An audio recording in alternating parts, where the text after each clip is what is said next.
พระพุทธศาสนาและวัฒนธรรม FM ความถี่ 104.50 เมกะเฮิรตซ์เป็นประจำเมื่อค่ำยามคืนของวันอังคารแต่ละสัปดาห์ทุ่ม20 นาที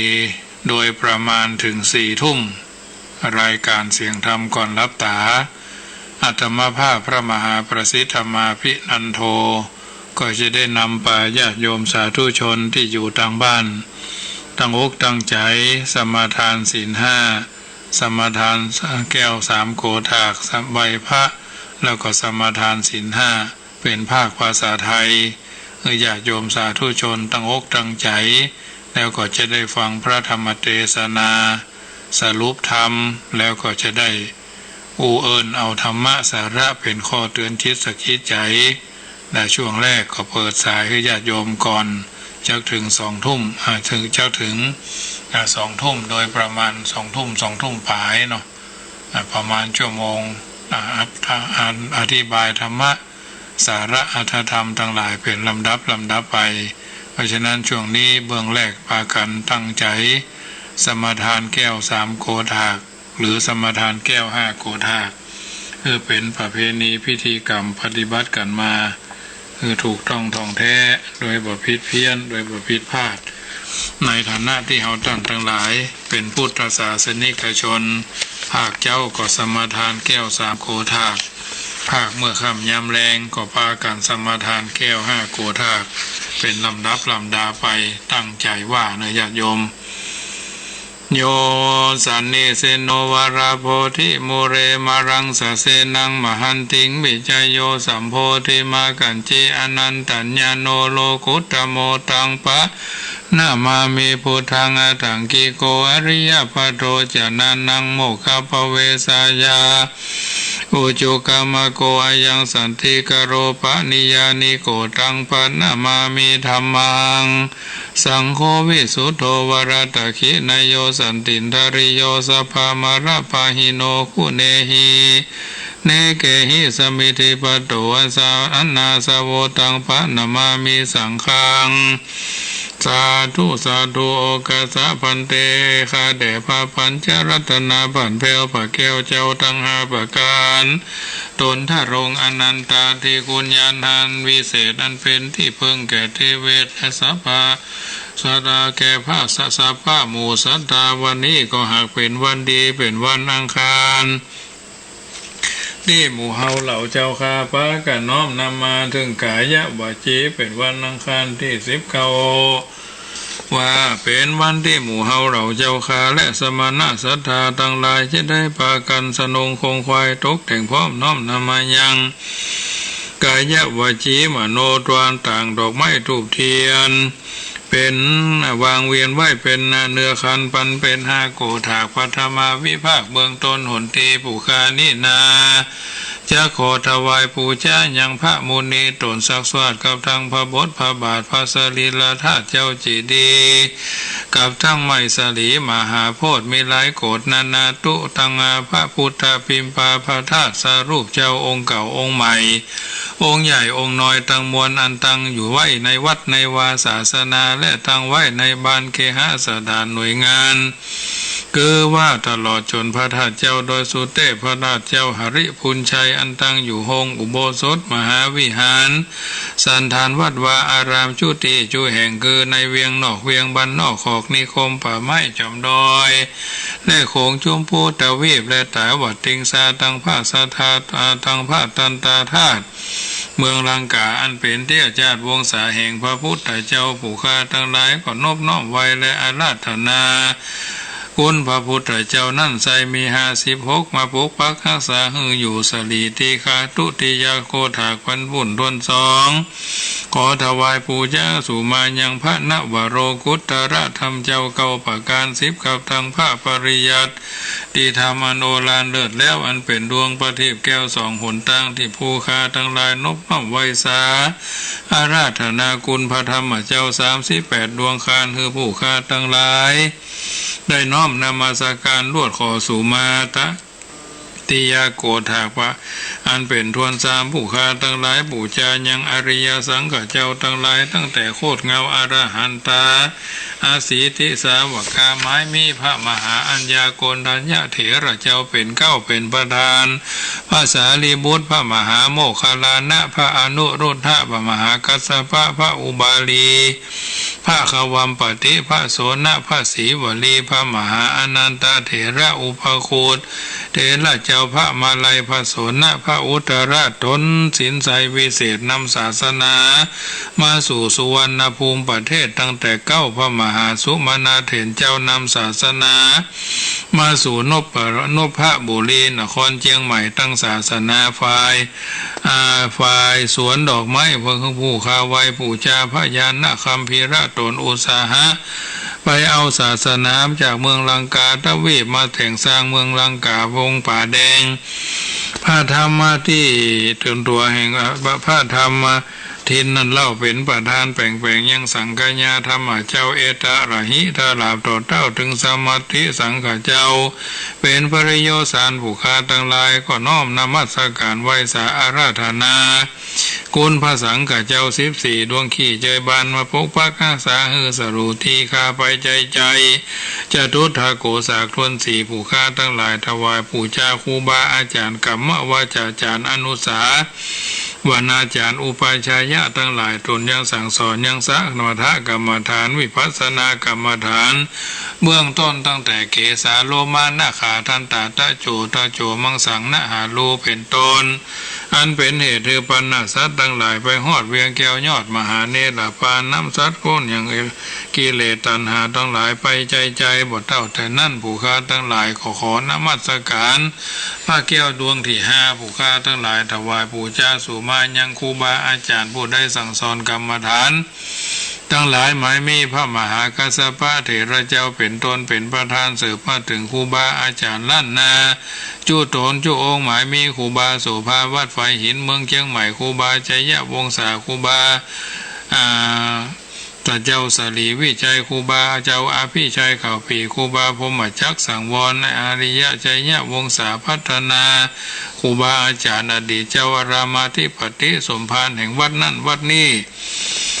ข้าพระเจ้าทั้งหลายได้ประมาทอเนกจาริดอนโดยกายกรรมทั้งกายวจีคำอู้มโนกรรมคำคืดอินทรีย์ทั้งหกและอิริยาบถทั้งสี่หู้แจ้งที่ได้กระทำต่อหน้ารับหลังคือกายเป็นนัตถิวิภาโกอโหสิกรรมจะได้เป็นนิวรธรรมกรรมอันแก่นกาห้ามเถียยังหนตางอันจะคืนไปสู่จันฟ้าและเนรปานเสียแก่สะมณะสัตตาและมูระสัตตาบุคคลทั้งหลายจูตนจูองจูผู้จูคนนั้นจูงจักมีเพียงแท้ดีลีโยคาวาจระบัณฑิตนักปราชญ์เจ้าทั้งหลายฝูงมาแล้วแต่พังก่อนได้สักการะบูชาแก่องค์พระสัมมาสัมพุทธเจ้าอาคาระสาวกะอาคาระสาวิกาหานมาปูนปานีแล้วได้เสพสร้างเสวยนิสันตะภระอานิสงส์พิ่มเพ่งเป็นโยคาวาจระอริยะเจ้าสัพพุริสะเจ้าทั้งหลายฝูงมาแพร่ไปครั้งก่อนนั่นจุงจักมีตั้งภาวะจะปัจจุบันอันนี้และภาวะภายนาขอจุงหือเอาตัวเอาตนคำจูยังพุทธศาสนาไปใจตลอดอายุได้100 วาษาอาจำเลิ่นไปใจนั่นจุงจักมีถึงแต่ดีลีพุทธปูจามหาเตจาธรรมปูจามหาปัญญาสังฆปูจามหาลาภาปูจาละเหปูจาญาโตพุทเทยติสาวกเกภะปัญจสมติขันเตติเนโสกะปริเทเวเตปูเชเตปูจาญาโตนิพุทเตอกุโตภเยนะสักกาปุญญสังขตุงอิเมตะอิเมตะมาปิเกนะจิอิมินาอากิทุภะบุภาราชาปูจาสัจจการวะกาเมนะเมตยะพุทธสัตสะนัญจาราภามิหังวะยาวานุภัชโตพุทโธเมตโยเวเทวปูจิโตสังสเรปิสาสันโตอปาเยนะขมามิหังนิพพานปัจจโยโหตุโนนิจจัง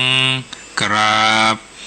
ไหวพระเนออรหังสัมมาสัมพุทโธภะคะวาพุทธังภะคะวันตังอภิวาเทมิกราบสวากขาโตภะคะวะตาธัมโม ธัมมังนัมมัสสามิกราบสุปฏิปันโนภะคะวะโตสาวกสังโฆสังฆังนามามิกราบมาตาปิตุคุณังอหังวันทามิกราบพ่อกับแม่คุณูปการีวันทามิกราบครูบาอาจารย์อันนี้คือไหว้พระเรียบร้อยพากันสมทานศีลห้าเนอะ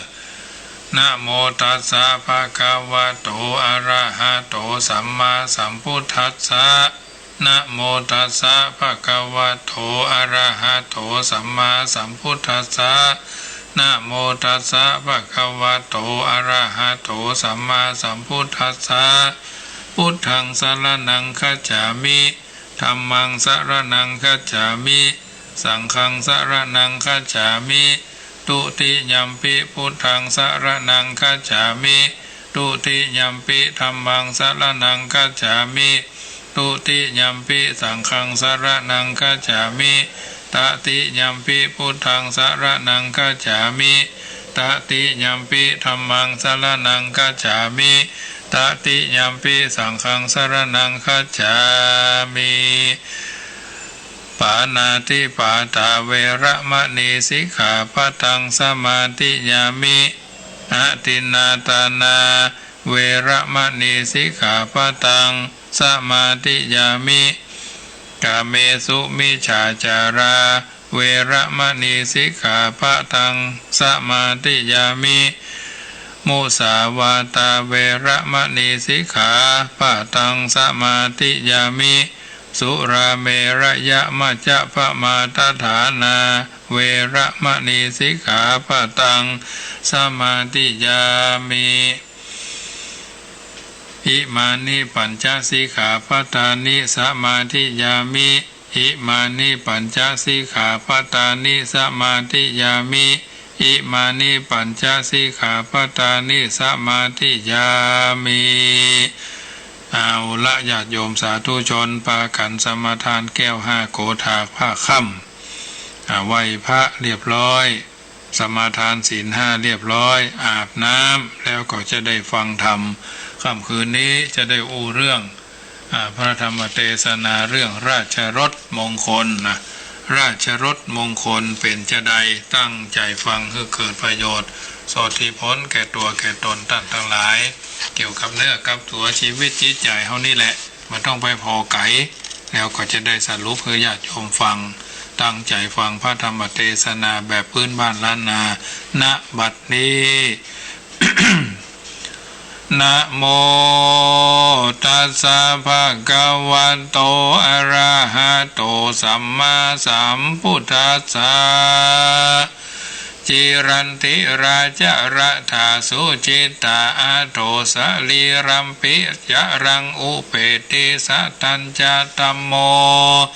นาจะรังอุเปติสันโตคาเวสัพพิภะเวทะยันติติสัทธโวดุราอุปาสกะอุปาสิกาทั้งหลายที่ตั้งใจฟังน้ำธรรมคำสอนรายการเสียงธรรมก่อนรับตาวิทยุเพื่อการศึกษาพระพุทธศาสนาและวัฒนธรรม FM ความถี่104.50 เมกะเฮิรตซ์วัดสวยฝายหินตำบลสุเทพอำเภอเมืองเชียงใหม่นครพิงค์แก้วกวาง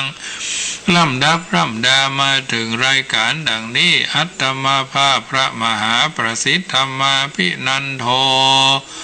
ดำเนินรายการน้อมนำเอาพระธรรมเทศนาเรื่องราชรสมงคลมาเทศมาเทศนาคือท่านทั้งหลายดักผาฐานาตั้งไว้แม่นจะพายห้อยพายเพธรรมเทศนาเป็นอานิสังสผลถึงพ่อถึงแม่ปิยาปู่ย่าตายายข้ากูลวงศาผู้มีพระคุณพ่อเกิดแม่เกิดครบวาระคล้ายวันเกิดก็ดีจงสำรวมจิตอินทรีย์คือมันเตี้ยงกายวาจีมโนตวันส ตาเงี่ยงดาเสียงดาฟังเสมอดังภาชนะคำใบผ่องแผ้ว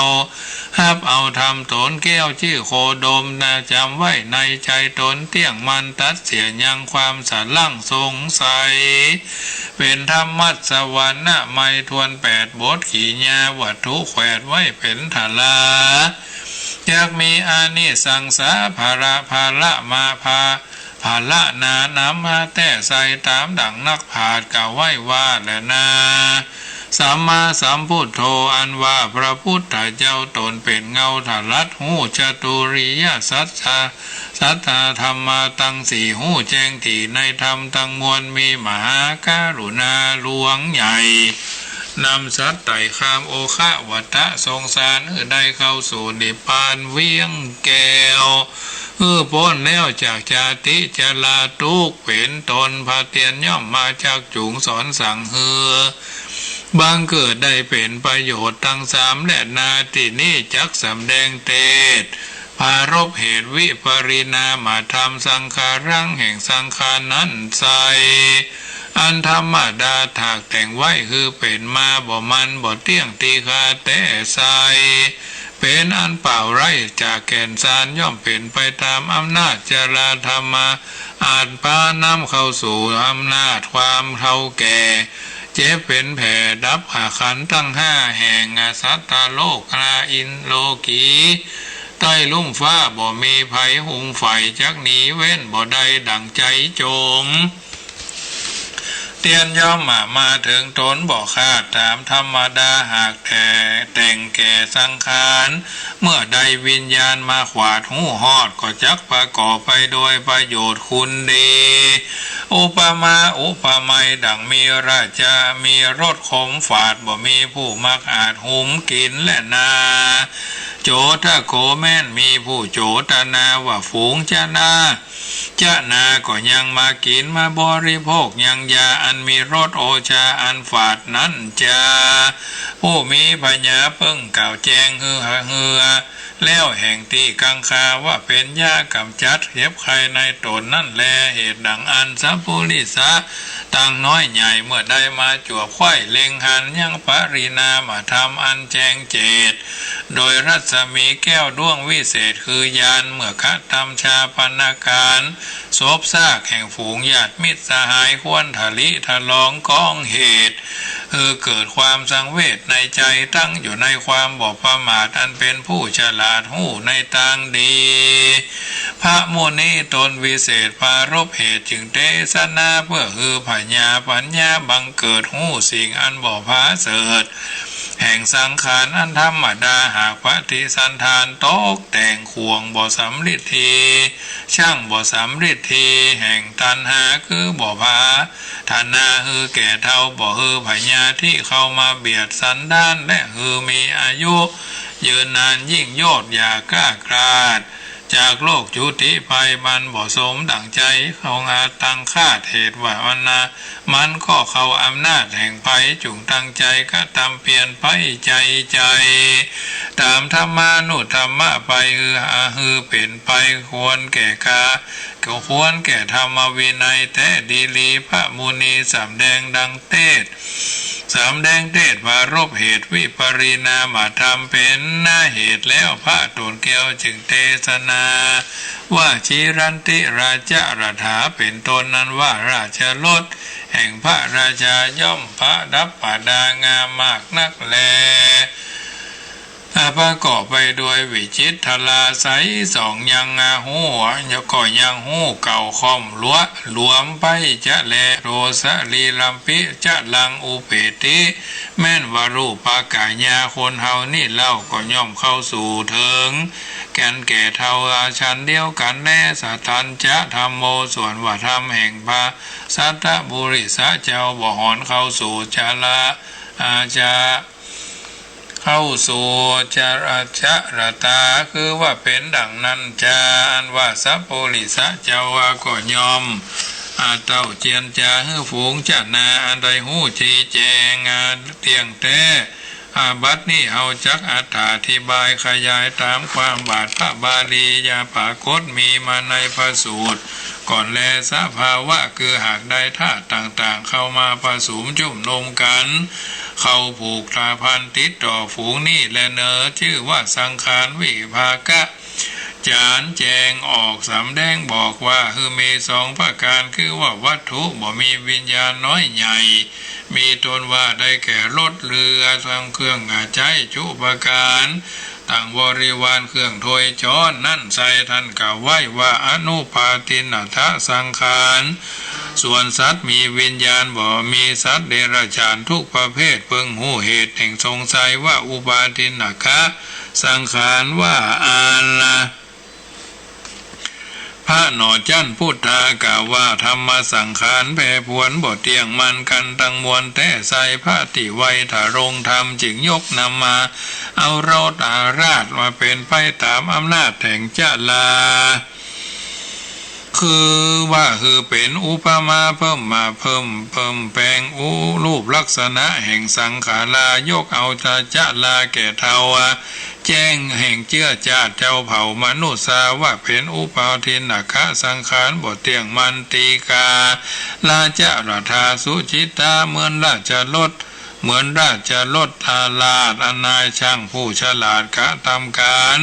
ตกแต่งประดับใสสว่างโดยลักษณะต่างมีพันนะจักลากจุวันก่อเก่าคล่ำค่าไปทุกเมื่อพี่ว่าบ่เรือเรืองมัวมองที่คอนนะก็คอนและละแหล่งที่คอนก็คอนละแหล่งที่ลางแห่งก็ลุดรวมแส่เล็กถอนถอดโหนตุมเผาก็คอนคนค่อมแต่นั้นแหนบกงก่อนอ่อนบ่แข็งแรงอันมีพอสำแดงคือหูหันเป็นปริณามธรรมบ่เตียงมันเตือแห่งเชื่อจันอนุปาทินกะสังขารและบัดนี้จักสำแดงบอกยังความแผ่พวนแห่งขบวนอุปาทินกะสังขารปุกละยิงใจรวมน้อยใหญ่อันคายชาลาขับไล่ทุกวันยามติดตามพันเกาะหนองบ่ไว้จ้องแก่ผู้ใดเมื่อพัฒมาวัยเบื้องตนน้อยหนุ่มเนื้อหนังเกี้ยงจุ่มพองแสงสีใสสองตาไหลเล็งดูก็แจ้งสว่างสว่า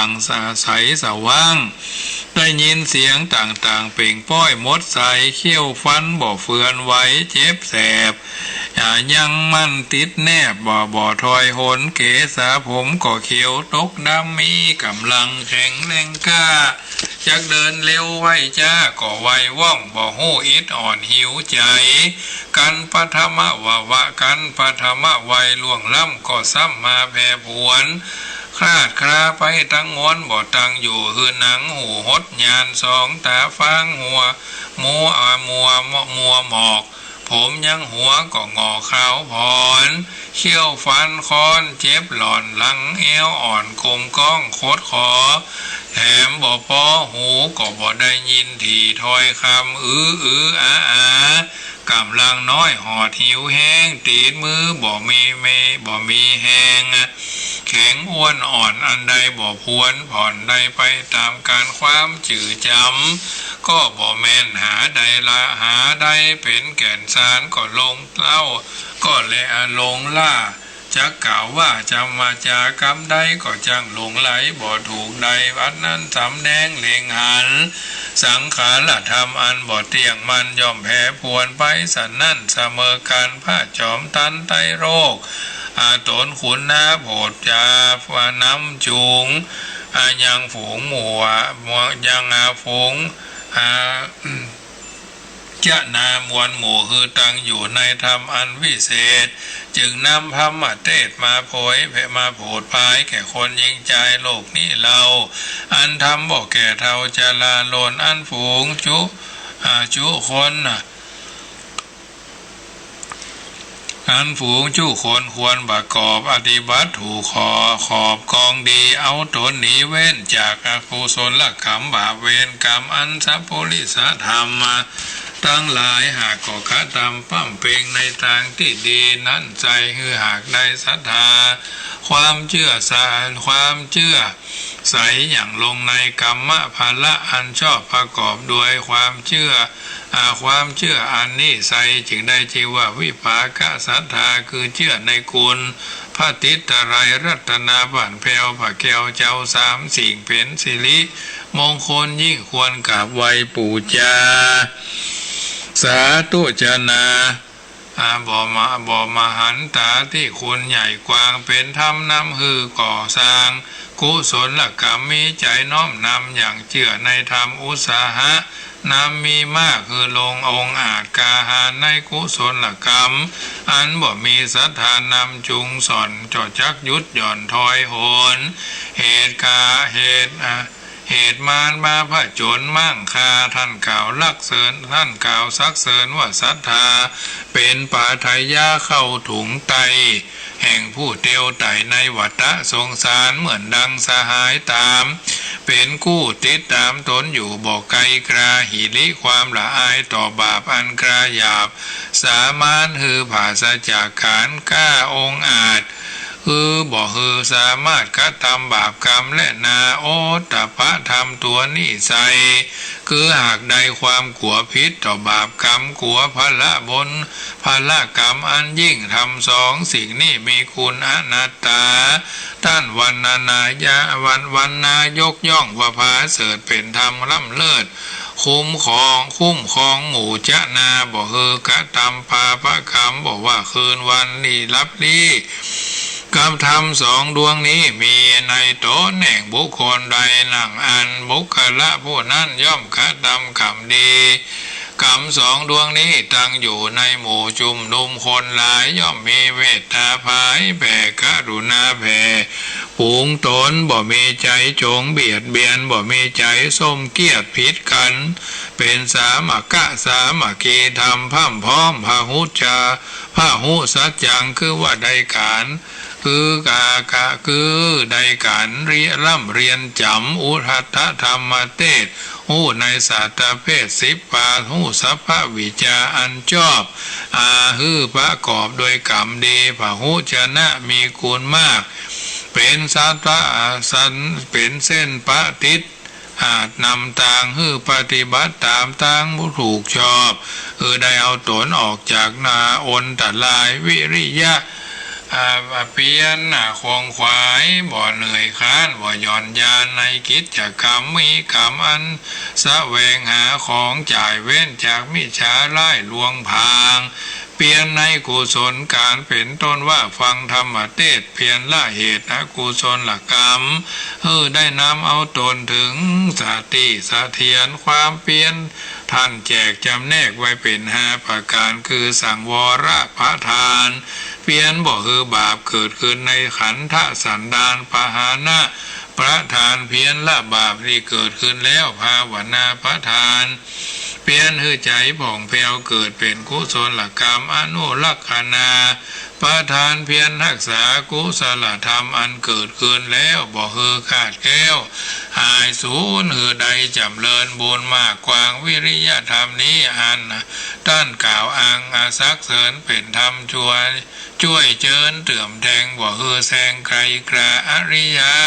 ผูงเป็นมาแล้วนั่นใส่พ้นจากทุกใดเพื่อวิริยธรรมนั้นแลสติคือความจำจื่อแม่นมันบ่รีบดนดันกระทำกรรมคือระลึกคืดถอยก่อนก้อยผันผ่อนอนุมานจักกระทำการใหญ่น้อยมีสติหอยหนองมันทะลิตองปฏิบัติตามของจริงหูกันสติมัดผูกใดข้านิ่งใจกล่าวจากระทำกรรมใดนะบ่มีพังพาดนักป่าเจ้าทั้งหลายกล่าวว่าสติโลกัสมิงชาคะโลสติเป็นทำตื่นขึ้นอยู่ในโลกามีคุณอนันตาแก่เจ้าจนใจปุถุชนคนเฮานี้นากันบ่มีสติจำเหนียวน่องเหนียวมีสติเหนียว เหนียวหน่องก็คือจักเป็นจ้องคือตามอารมณ์หาการะเวหนบ่อใดอุปมาได้ดังจะรถจรอันมาหากนำจรไปกันบ่มี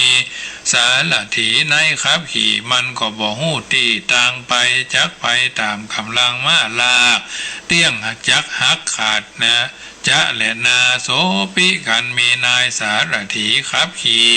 เตียนย่อมไปถูกที่สมประสงค์นิกาละเวลาถอยหนนั่นยังใดแต่แลอันหนึ่งว่าปัญญาข้อนี้คือหากได้หู้เยื่องมีคุณหู้หันบาปบุญและตุกโทษหู้จักประโยชน์อันจักมีมายังมนุษย์สามวนหมู่เกิดมาในอยู่ห้องโลกาย่อมอยู่ตามธรรมดาจูผู้กันบ่มีปัญญาส่องหู้เล็งหันบ่หู้จักคำบุญบาปบ่สามารถอาจจะนำมาตนตัวเฮือพ้นจากภัยยะเพิงขัวต่างๆปัญญาเป็นแสงสว่างส่องแสงใสบ่มีรังสีใดเปรียบใดตั้นกล่าวซักเสริญไว้แควนละไว้แควนหลายว่าฝูงยิงใจมีชีวิตอยู่โดยปัญญาเป็นเครื่องหู้เล็งหันจีว่าเศษทังว่าเป็นผู้พาเสริฐปัญญาเป็นบ่อเกิดแห่งคุณงามความดีบุคคลผู้มีปัญญานั้นใสย่อมรักษาได้อย่างตัวตนพระทศพลตนหู้แจงจึงกล่าวแท่งเทศนาว่าปัญญามีเป็นสองคือโลกิยะศรัทธาหูสอดหาประโยชน์เว้นจากโทษเวรกรรมแสวงหาเงินคำของจ่ายบ่ฮื้อเป็นไปในฝ่ายมิจฉาหูจักเหตุมาแห่งวินาศหูหลีกฝีกจากอันตรายวะวิปติตั้งหลายต่างหูคานาหูชาขานานตั้งช่างตังศีลภาวนาการฟังธรรมเทศนาอันวิเศษส่วนประเภทโลกุตตรธรรมปัญญาทวนซองก็บ่จู้บ่หูจบทองแจงทีในอริยสัจสี่ประการมรรคาตั้งมรรคนิพพานพ้นทุกโศกโศกาหูขันธ์ห้าหูธาตุขันธ์ตั้งห้า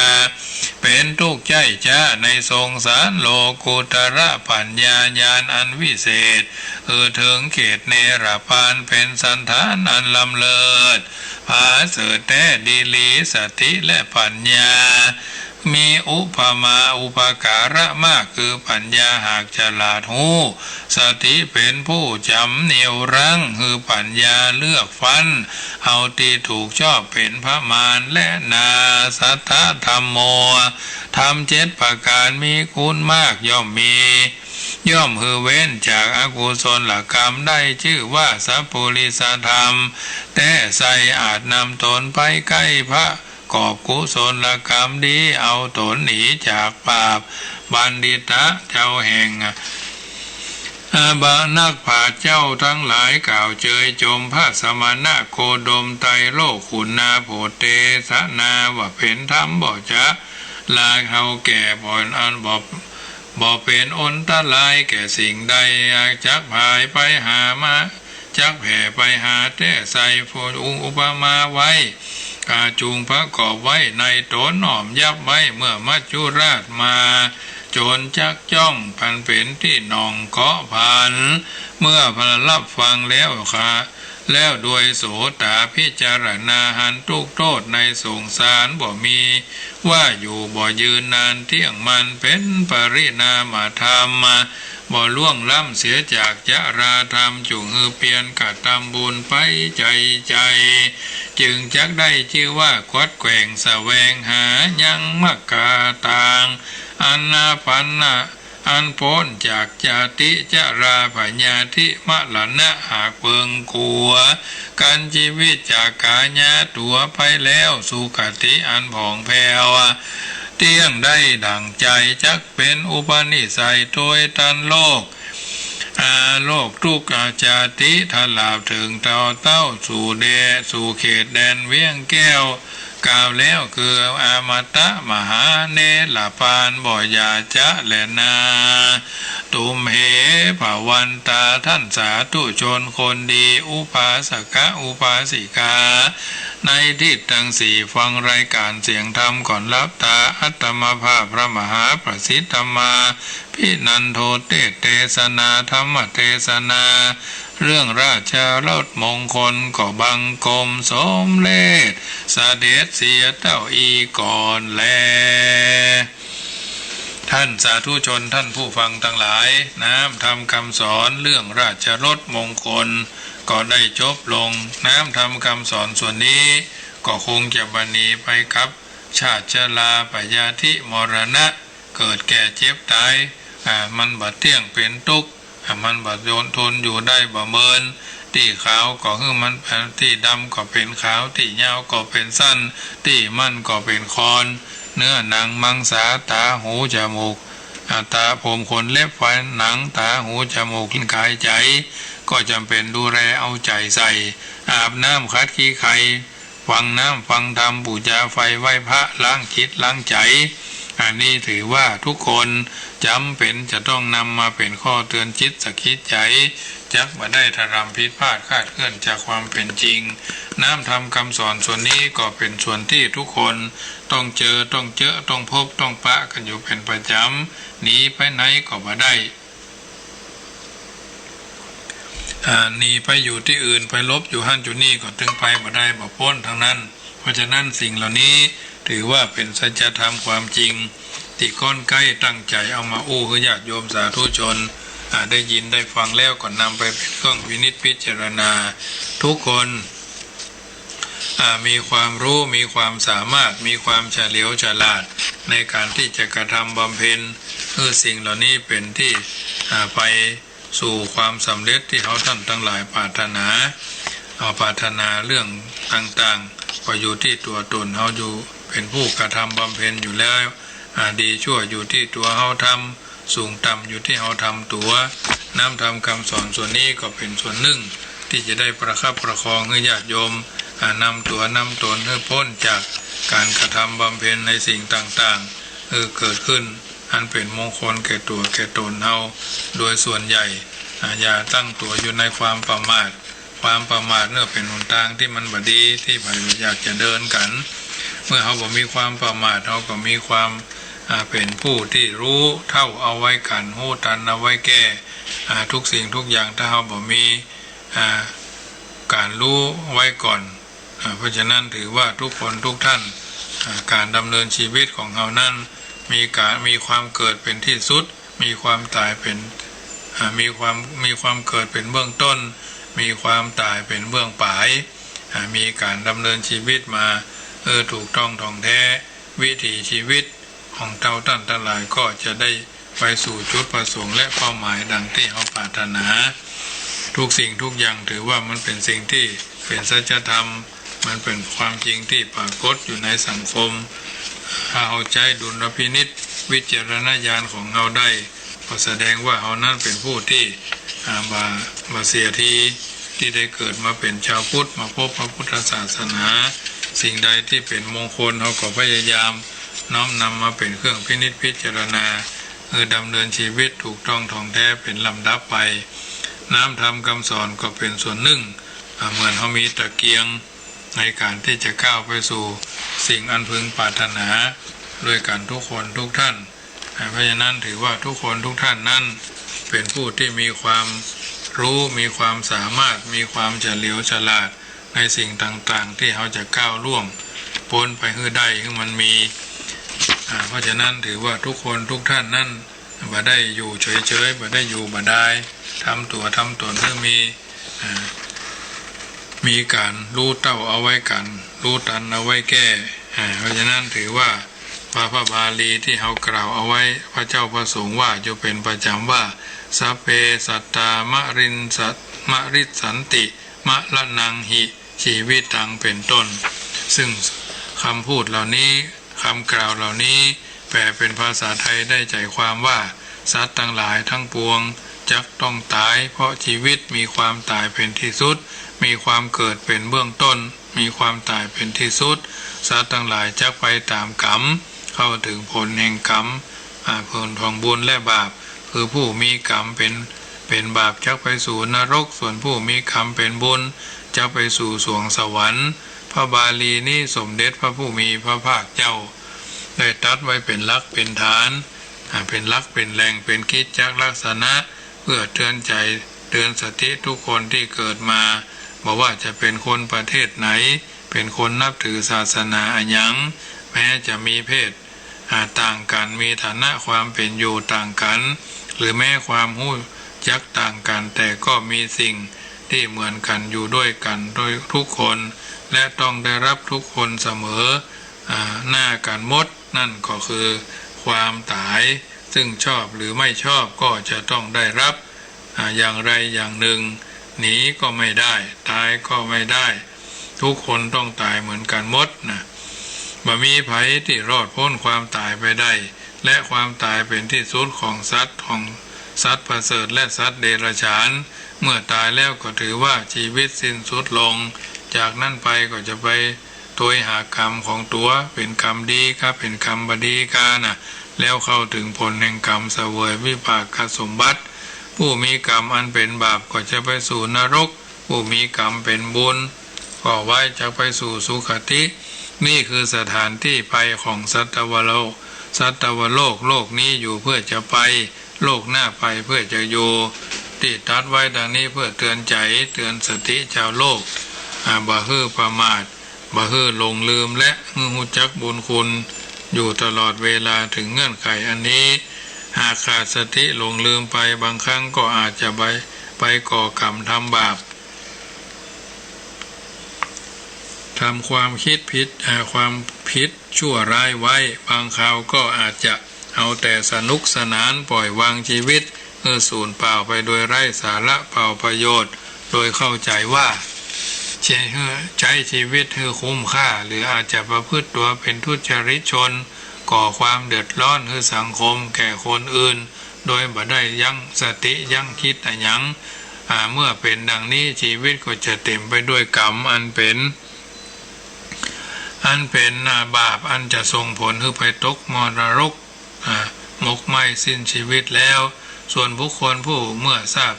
ชัดดังนี้ได้สติบ่ประมาทใช้เวลาโอกาสที่พอมีสั่งสมกรรมอันเป็นบุญไว้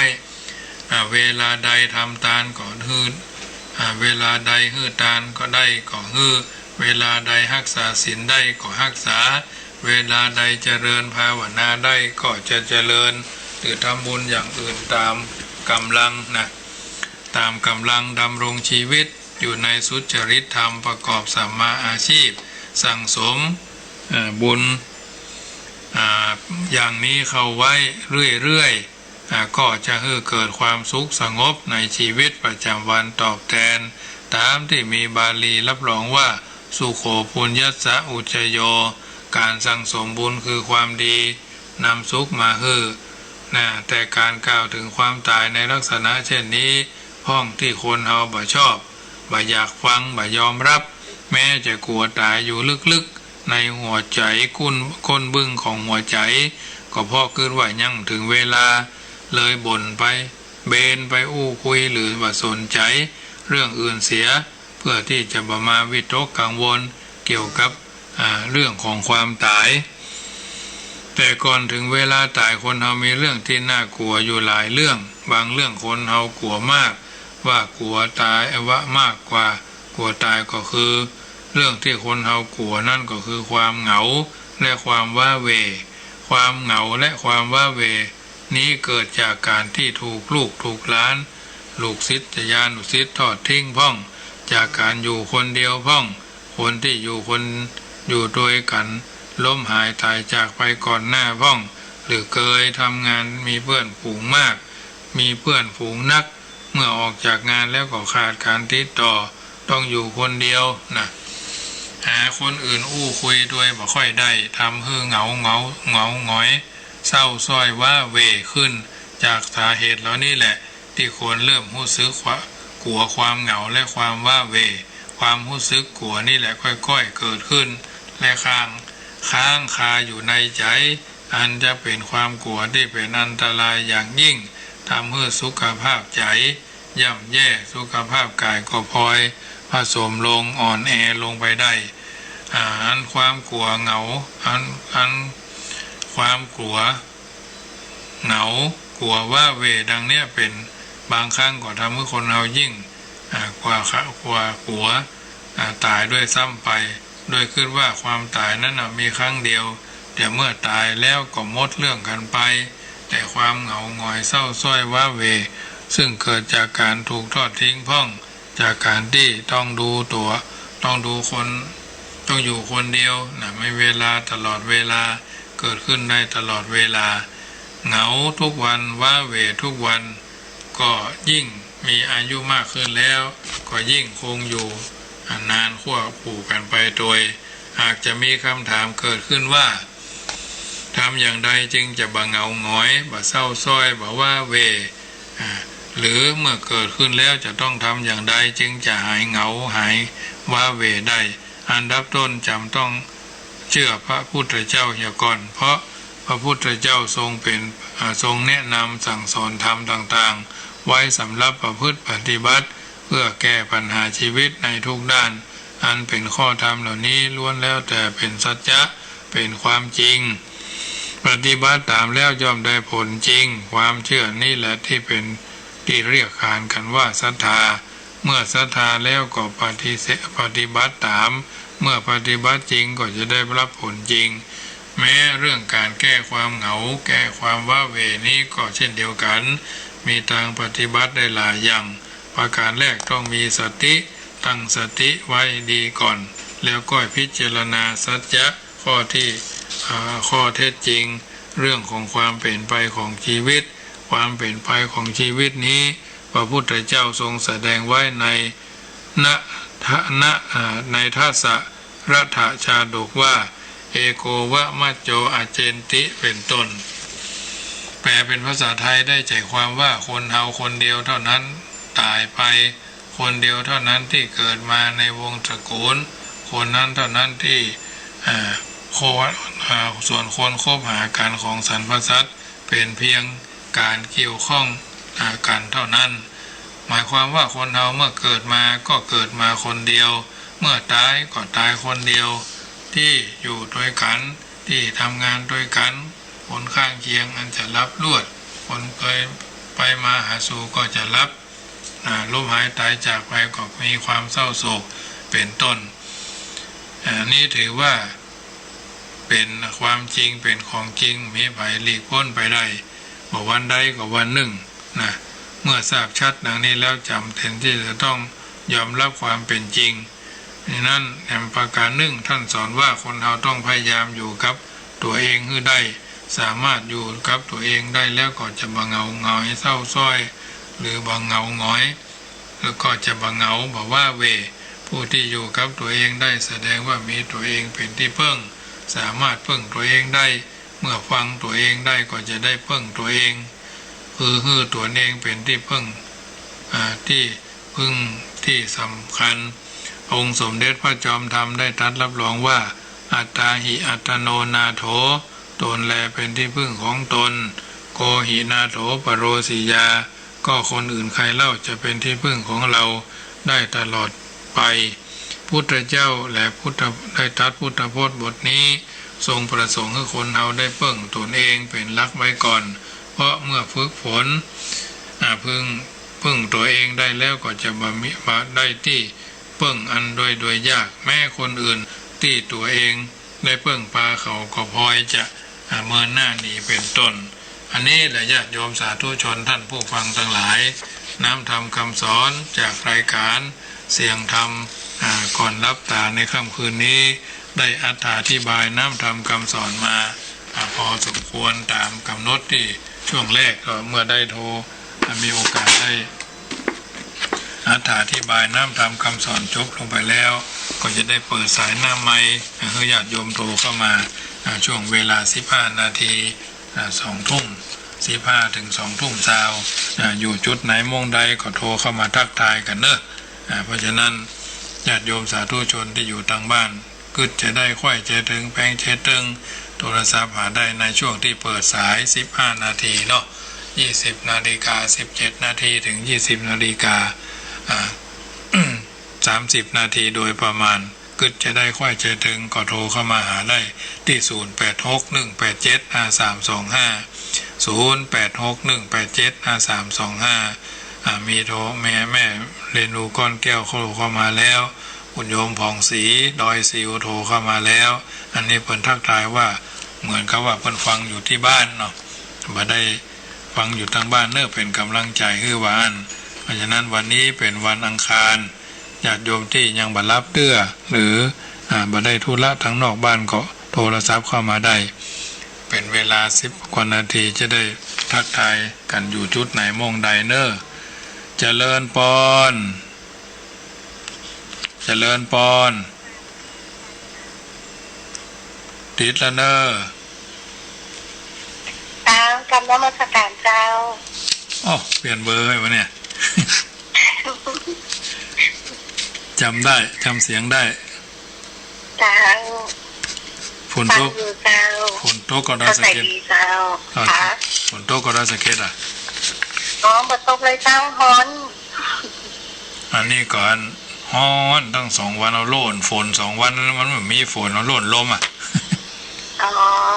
เจ้ามีแต่ลมบ่มีฝนนะเจ้าเจ้าเป็นกำลังใจเน้อเจ้าเป็นกำลังใจให้ท่านใจนะเจ้าจะฟังจนจบแล้วเจ้าเจ้าเจริญพรเจ้านมัสการวันนี้ก็ดีแต่ว่าก็ดี2วันมาละตมากวนมะม่วงญาติโยมกวนมะม่วงเจริญพรวินานสารปีครับขอแตบใต้ไว้สาระบารมีธรรมของท่านเจ้านะครับโอปธรรมเทศนาวันนี้ได้สติปัญญามีความไพเราะลึกซึ้งเบื้องต้นท่ามกลางแม้กระทั่งในที่สุดได้ทั้งเจริญมรณสติเป็นโดยได้ทั้งสติแสงสว่างปัญญาได้สติอันที่รู้จักธรรมและปัญญาแสงสว่างที่จะได้ส่องทั้งเมื่อวันและเมื่อคืนนะครับที่ท่านเจ้าได้แสดงวันนี้แจ่มแจ้งดีแท้ครับขอไหว้สาเมตตาบารมีธรรมท่านเจ้าด้วยนะครับครับผมราชรถอย่างก็ครับท่านเจ้าทำเนี่ยครับราชรถมงคลอ๋อราชรถมงคลเพิ่นอู้เกี่ยวกับเนื้อตัวที่ใจเขาเนี่ยครับอยู่ใกล้ตัวเขาเนี่ยอันต้องมองไก่แล้วท่านเจ้าแล้วขอมองตัวเขาทะลุก่อนเนาะท่านเจ้าเนาะใช่ใจว่าง่ายๆอันนี้นะมันเป็นสิ่งที่ยากพอสมควรก็มานั่งฟังตัวพิจารณาตัวว่าตายนี่ก็พอจะอันเจริญมรณสติบรรเทาไปได้แต่กลัววิบากกรรมจะมาทรมานเนี่ยอันนี้ยังกลัวอยู่ว่ากลัวจะเป็นวิบากกรรมได้ทรมานอุ้มลูกปกนอนจะมีไผพอไผกอยนะเนาะเป็นเจ้าบ้านเนี่ยแคว้นทุกเจ้านี่ก็ลำบากมันบ่มีไผหลายท่านเจ้าอยู่3คนพ่อแม่ลูกเนี่ยเกิด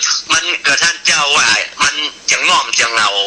ก็มันก็แค่จะเป็นอย่างนั้นแต่เขาไปเนี่ยการอย่างงั้นละเอาไว้คนเดียวแล้วเขาจะเป็นอยู่คนเดียวเกิดเขามีลูกมีเมียมีผัวเขาไปตั้งหน้ามันก็จะเถื่อนก้าวแล้วก็เท่ามากับกุกะละโมท่านเจ้าเนาะนั่นเนาะแต่ไอ้เนี่ยบอกพอบรรเทาได้ก็ว่าอย่างท่านเจ้าว่านะคนเอามันหนีบ่พ้นบ่รอดเอาก็พอบรรเทาได้ว่ามันเป็นเรื่องที่จริงเนาะเกิดมามันก็เป็นจะอีละ10แตนกันไปแต่ว่ากลัววิบากกรรมมันตามที่จะต้องทรมานเนาะไปตามกรรมเจ้าครับกำลังใจเนอะสามติดตาท่านเจ้านะครับเจริญพรพี่หนานสารพีแม่ทองใบได้เจ้าทางอยู่เจ้าชัดเจนดีเนาะจ้านอนฟังเนาะฟังมันตั้งแต่ต้นแล้วเจ้าว่านอนฟังเนาะสบายดีจ้าเป็นกำลังใจให้แม่ทองใบเนอะเจริญพรเจริญพรนมัสการเจ้าพี่น้องบ้านนันทารามสารปีเจ้าฟังอยู่นอ เจ้าฟังอยู่เจ้าวันนี้เรื่องราชรถฟังว่าโอ้ได้ขอกินหนักเลยว่าสะดุ้งเนาะเนื้อว่ากลัวเกิดแก่เจ็บตายเป็นธรรมดาเนาะเจ้าถ้าว่าเป็นละอ่อนปงได้ละเจ้ามันปงได้ก็ยังแควนน้อยก็มันก็เป็นธรรมดามีหันน้อยเนาะเจ้ามันตายนี่เฮาบ่ฮู้เจ็บนี่เฮาฮู้ป่วยนี่เฮาฮู้พัดภาคนี่เฮาฮู้เนาะเจ้านั่นละเจ้าตายนี่มันดับวูบไปกำเดียวเฮาก็บ่ฮู้มันก็ไปตามของมันสภาวะธรรมเนาะจ้าเป็นกำลังใจให้โยมแม่เด้อเจ้าเป็นกำลังใจให้จันเจ้าเจริญพรนะเจ้าไว้สาเจ้าโยมแม่จันฟองเจ้าไว้สาเจ้าพี่น้องอันเมืองปานไม่เคยมันรู้สัตว์นะมันชัดเหรอสัตว์สักหน่อยเมื่อก่อนพอฟังได้อยู่เนาะเจ้าหูเรียนอยู่เสร็จมันยังฝนตกใส่สังกะสีนี่กะขนาดนั้นว่าอันเสียงวิทยุมันแบบชัดอะเหมือนฝนตกใส่สังกะสีนี่กะตั้งแต่คนมันนึกว่าเหมือนนั้นฟังมันแบบชัดเหมือนฝนตกใส่สังกะสีน่ะเสียงก็ฝนตกนะซ่าเนาะต้องทำใจหน่อยมันต้องลม2 วันละนี่ก็ตั้งห้อง2 เมตรไล่เก็บมะม่วงแห้งได้เข้าไปตันก่อนโอ้อันนี้เนี่ยขายได้2 ตันไปแต่หน่องจนคิดไหลกิโล2 บาทจนได้งาม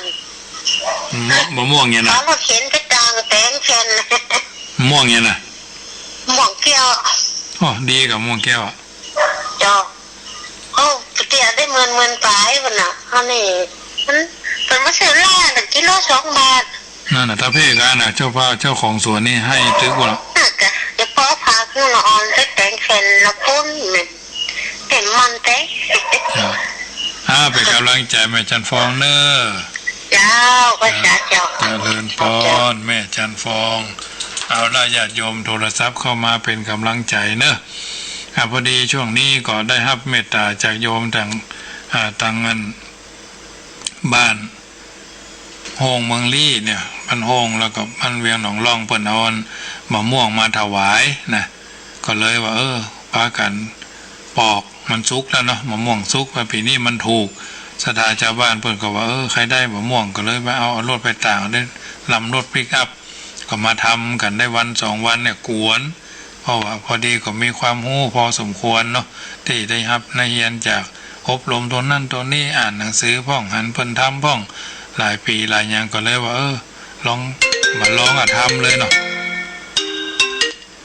เจริญพรแม่อุ้ยอุ่นไม่ค่ะเจ้าอาจารย์ฝนตกก็ต้องแม่บัดตกมาหลายวันหรอก็หน้าเพชรก็บัดตกฮ้อนมีกันลมแม่เลยเจ้าบัดตกก็แล้วแล้วก็เจ้าฟังกับปฏิวิทยุมันเสียงบัดชัดเจนเนาะมันนักโซ่เห็นสาธีมาทำทั้งแม่ทั้งพุ่นสัญญาณมันทำบ่ค่อยชัดเจ้า96เลยชัดก่อน96ปั๊บนึงเจ้าถ้าเราฟังเสียงแล้วสุดเด็ดเลยว่ากดชัดติดเสื้อเดี๋ยววันที่พาหินนี่บาซัดเจ้าเราได้ยินนะนักโซ่นะเจ้าลองโทรหอยเนาะเดี๋ยวนี้ก่อนวัดไฟหินเอาจัดรายการวัดไฟหินเจ้าน่ะมันบอกว่าไฟชัดเจนต้องทำใจหน่อยเจ้าไว้สาเจ้าเจริญพรเนาะแม่อุ้ยอุ่นแพงหลวงอันนี้เพิ่นอยู่พุ่นวัดป่าตึงหลวงพูล่าพี่น้องดอยซิวโทรมา2 รอบเนาะก็ว่าว่าจะได้จะฮับก็ลุดไปเหียนะ0861875325เรื่องมะม่วงเนาะมะม่วงก็คงจะเป็นหลายเป็นหลายร้อยแผ่นนะหลายร้อยแกนนะเป็นพันนะเอามาล้างมาช่วยเอามาเลือกที่มันดีก็ใช้ต่อกวนให้มันได้เข้าเนื้อเข้าท่า ปรับปรุงให้มันได้รสได้ชาติเปรี้ยวเค็มเผ็ดเปรี้ยวเค็มหวานเนาะให้มันได้3รสตามที่เราได้จิ้มพอของคนนั้นคนนี้หลายรสหลายเรื่องก็เอามาจิ้มพอก็เลยมาปั่นเอามาทำเป็นมะม่วงแผ่นก็คงจะเอาแจกเนาะก็จะได้ไปตานเตียนที่จังหวัดแพร่จังหวัดน่านประมาณวันที่3 มิถุนาเป็นต้นไปวันใดนี่ก็จะแจ้งข่าวเพราะฉะนั้นถือโอกาสประชาสัมพันธ์ญาติโยมท่านใดใครไปเป็นเจ้าภาพหลอดไฟฟ้าชุดหลอดไฟฟ้าจำนวน150ชุดละ199 บาทนะแล้วก็ชุดผ้าอาบน้ำฝนแล้วก็น้ำมันเติมตะเกียงนี่อันนี้ก็150ชุดเจริญพรเจ้าตังใดเอ่ยตังใดเอ่ยสันกำแพงเจ้าสันกำแพงมาเจ้าฟังได้ก่อนสันกำแพงได้เจ้าขึ้นนั้นสันกำแพงเรดิโอใช่ละอันนี้ฟัง104เนาะเจ้า96กับ104นี่ชัดอยู่เนาะเจ้าบ้านอย่างเอ่ยบ้านสัปะค่าเจ้าสัปะค่าฟังเป็นยังไงเพราะเข้าใจดีเนาะเจ้าสัปะค่าเป็นกำลังใจฟังกันต่อไปเนอะเจ้าขอบพระคุณเจ้าเจริญพรอันนี้สันปะค่าสันกำแพง0861875325โทรเข้ามาเป็นกำลังใจเพราะว่าถึงเรื่องไทยไปถวายเทียนพรรษาก็ได้จัดมาเป็น10 ปีที่14และญาติโยมมีโอกาสก็ไปกินไปทานด้วยกันถ้าว่าเหตุการณ์คลี่คลายขึ้นก็คงจะได้ไปด้วยกันหลายปีหนึ่งก็ลดประมาณ30-50กันเนาะที่ได้ไปกันมาก็อยู่ในระหว่างนี่แหละปีที่1ที่2ที่3นี่ก็เยอะนะไปอำเภอจุนนี่ลด105กัน109กันรถตู้หมดญาติโยมปีต่อมาก็ปรับปรุงเปลี่ยนแปลงไปเรื่อยๆทั้งนี้ทั้งนั้นก็ถือว่าเอาไปถวายเทียนในถิ่นธุรกันดารเจริญพรแม่ครูเหรียญทองเจริญพรติดแล้วเนอะใช่สาเจ้าฟังอยู่ไหมเจ้าน่าว่าจะสร้างมะม่วงไงอยู่ที่วัดนั้นเนี่ยได้ไปแอวจะไปลองกินเจ้าวันนี้วันข้ามแต่ว่าดีนะเจ้าวันนี้นะนั่นปีนานสารปีว่าเนี่ยเจ้านั่นเนาะมันถึงโดนเหมือนกับกูคนนะโลกนี่นะความตายความพัดภาคมันมีอยู่นั่นเดียวคือความตายนี่เขาบอกฮู้เนาะต้องทำใจต้องทำใจเนาะเตรียมพร้อมเนาะเตรียมพร้อมเตรียมตัวก่อนตายเตรียมกายก่อนแต่งเนาะเจ้าเจริญพรเป็นกำลังใจเหมือนกันเพราะฉะนั้นเรื่องความตายนี่มันเป็นของที่บ่หันที่เป็นของที่บ่ฮู้มันจะเกิดกับเฮาเมื่อใดวันนี้อาตมาภาพได้มีโอกาสไปร่วมสงเคราะห์พระเจ้าประสงค์ในอำเภอป่าซางตำบลนครเจดีย์ท่านพระอธิการถาวรถาวโรเป็นเจ้าวาดวัดโป่งรูอันนี้ก็อายุอานามก็บ่แก่หนุ่มเหลืออาตมาเนาะเจริญพรติดแล้วเนอะไปสาเจ้าแม่ยอดแม่ยอดเน่เจ้าแม่ยอดแม่คือเน่เสียงเปลี่ยนเบอร์ใหม่ได้เบอร์นี่บอกเหมาจ่ายมันถูกมากเลยเติม100นะจะไปหมดเดือนปุ้นกรกฎาคมเอาโทรถึงวันก็ไม่ถึงเนาะไม่คนบอกว่าจะถึงกับรถวันที่17 กรกฎาคมมันเป็นเหมาจ่ายสบายมากโทรได้ตลอดเนาะเจ้าคนบอกว่าโทรไม่อั้นเยอะ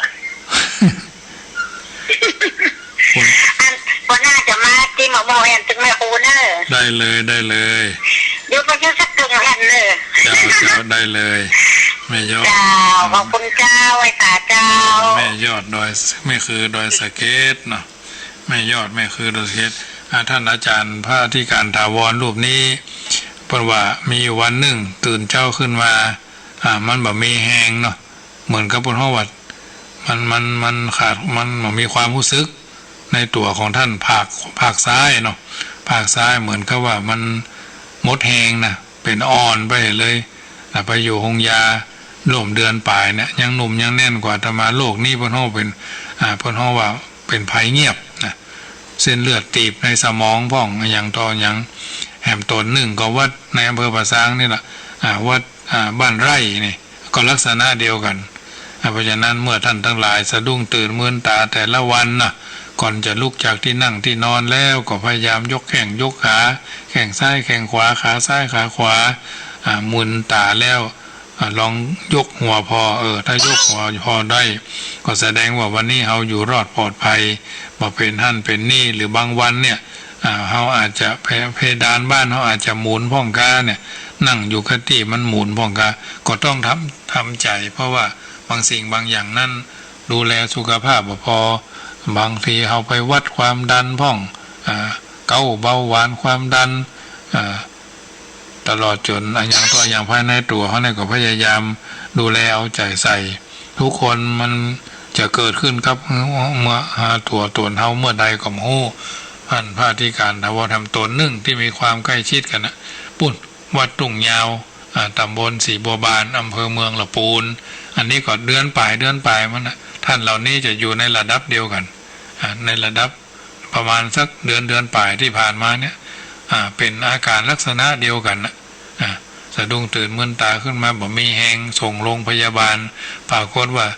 บางรูปก็ส่วนมากนี่จะสูบบุหรี่นะสูบบุหรี่จัดนะมวนต่อมวนต่อมันวันซองพ่อง2 ซองพ่องอันนี้ตามที่สรุปวินิจฉัยโรคที่หมอพูดว่าแต่ละรูปในสูบบุหรี่มวนต่อมวนเนาะก้นกองพ่องบุหรี่ตองขาวนะพูดว่านะถ้าบางคนก็กินกาแฟเยอะนะกินกาแฟเยอะนี่ก็อดีตเจ้าวาดวัดบ้านหวายในตำบลเดียวกันเนี้ยกินกาแฟวันละ6 แก้วงวงนะอาตมาภาพหันยังตกใจเผยไปอบรมมาอย่างด้วยกันเนี่ยเพราะฉะนั้นกาแฟเนี่ยถือว่าก็เป็นเรื่องที่อันตรายเหมือนกันแต่ถ้าเรารับประทานอาหารฉันอาหารตอนเจ้าเหี่ยก่อน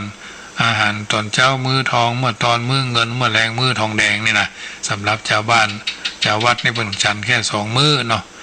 ชาววัดเป็นชาวบ้านเป็นนี่ฉันทาน3 มื้อเมื่อเจ้ามันเป็นมือทองเพราะมันห่างไกลกันเยอะเมินเนาะเมื่อคืนเมื่อตอนนี่มือเงินทองเงินแล้วก็ทองแดงบางคนก็กินมันล่ำไปเนี่ยหมอแพทย์พยาบาลปกติมีข้อเตือนที่สักขีใจพระเจ้าประสงค์เขายิ่งแล้วนะเพราะว่าของดีๆทั้งนั้นเป็นหมูกเป็นมันพ่องยังตอยยังพ่องเนี่ยแต่ธรรมาภาพก็ถือว่ามาถึงวันนี้ได้ก็ถือว่ารักษาสุขภาพคือดีนะ56 ปีบ่ค่อยได้กินยาอย่างมากมายนะอาศัยญาติโยมโทรศัพท์เข้ามาเป็นกำลังใจก็ถือว่าเป็นยาใจอันดี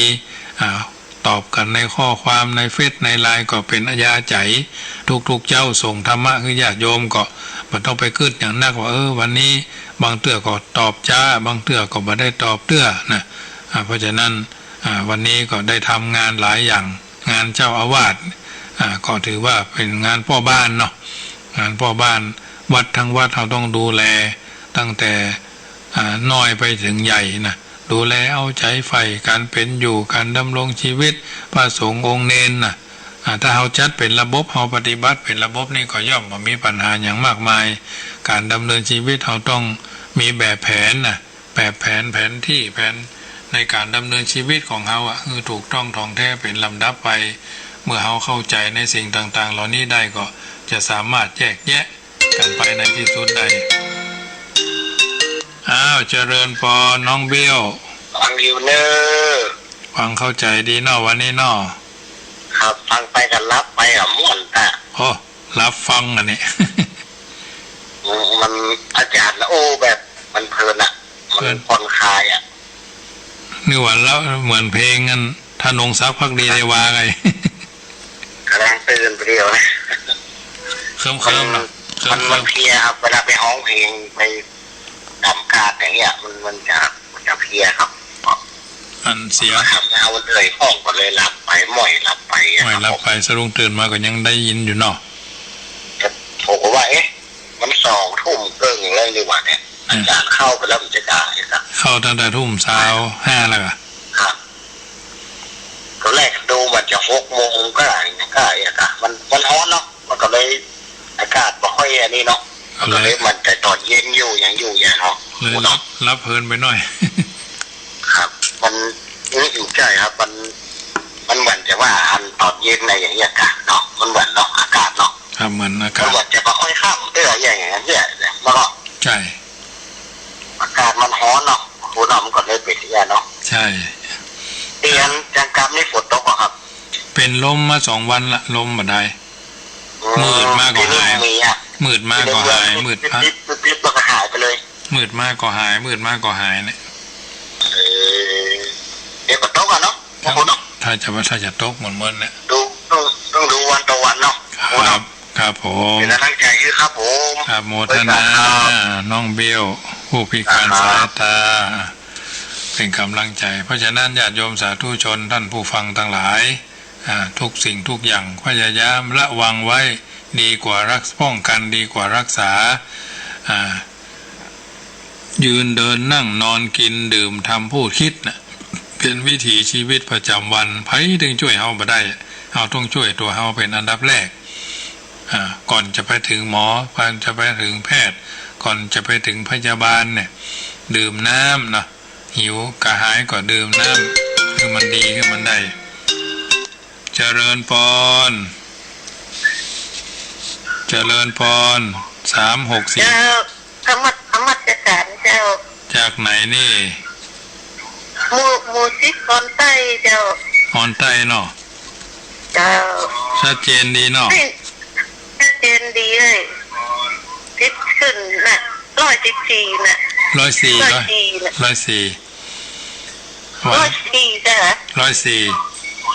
เจ้าอันชัดเจนดีเข้าใจดีเนาะธรรมเทศนาเจ้าอันฟังธรรมโอ้เพิ่นนี่เพิ่นเบอร์เพิ่นอาจารย์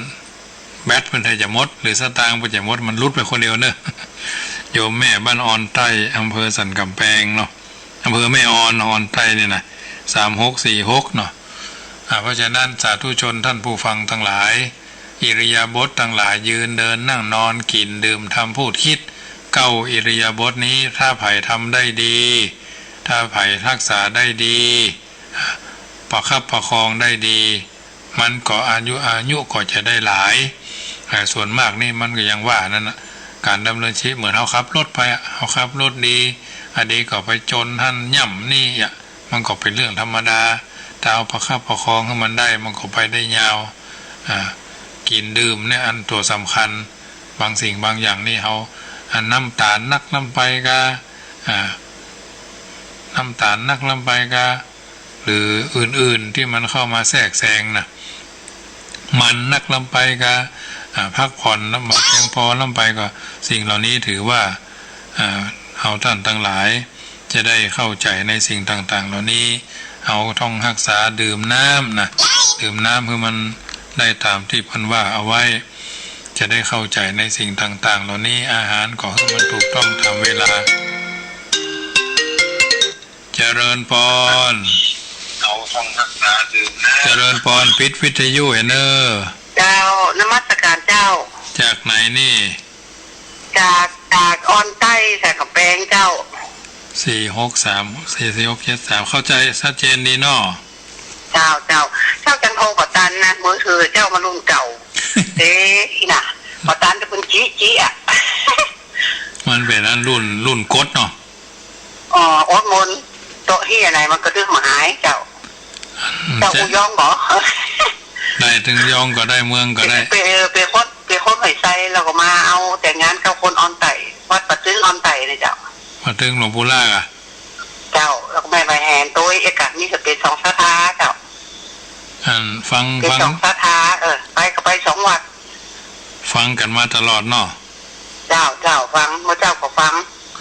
จังโฮกับตันน่ะวันนี้นี่ตันเนาะมันถ้าสายมันคืนก็โทรบ่ค่อยตันนะถ้ามาสายมันบ่คืนก็โทรกันได้ตันนะแม่น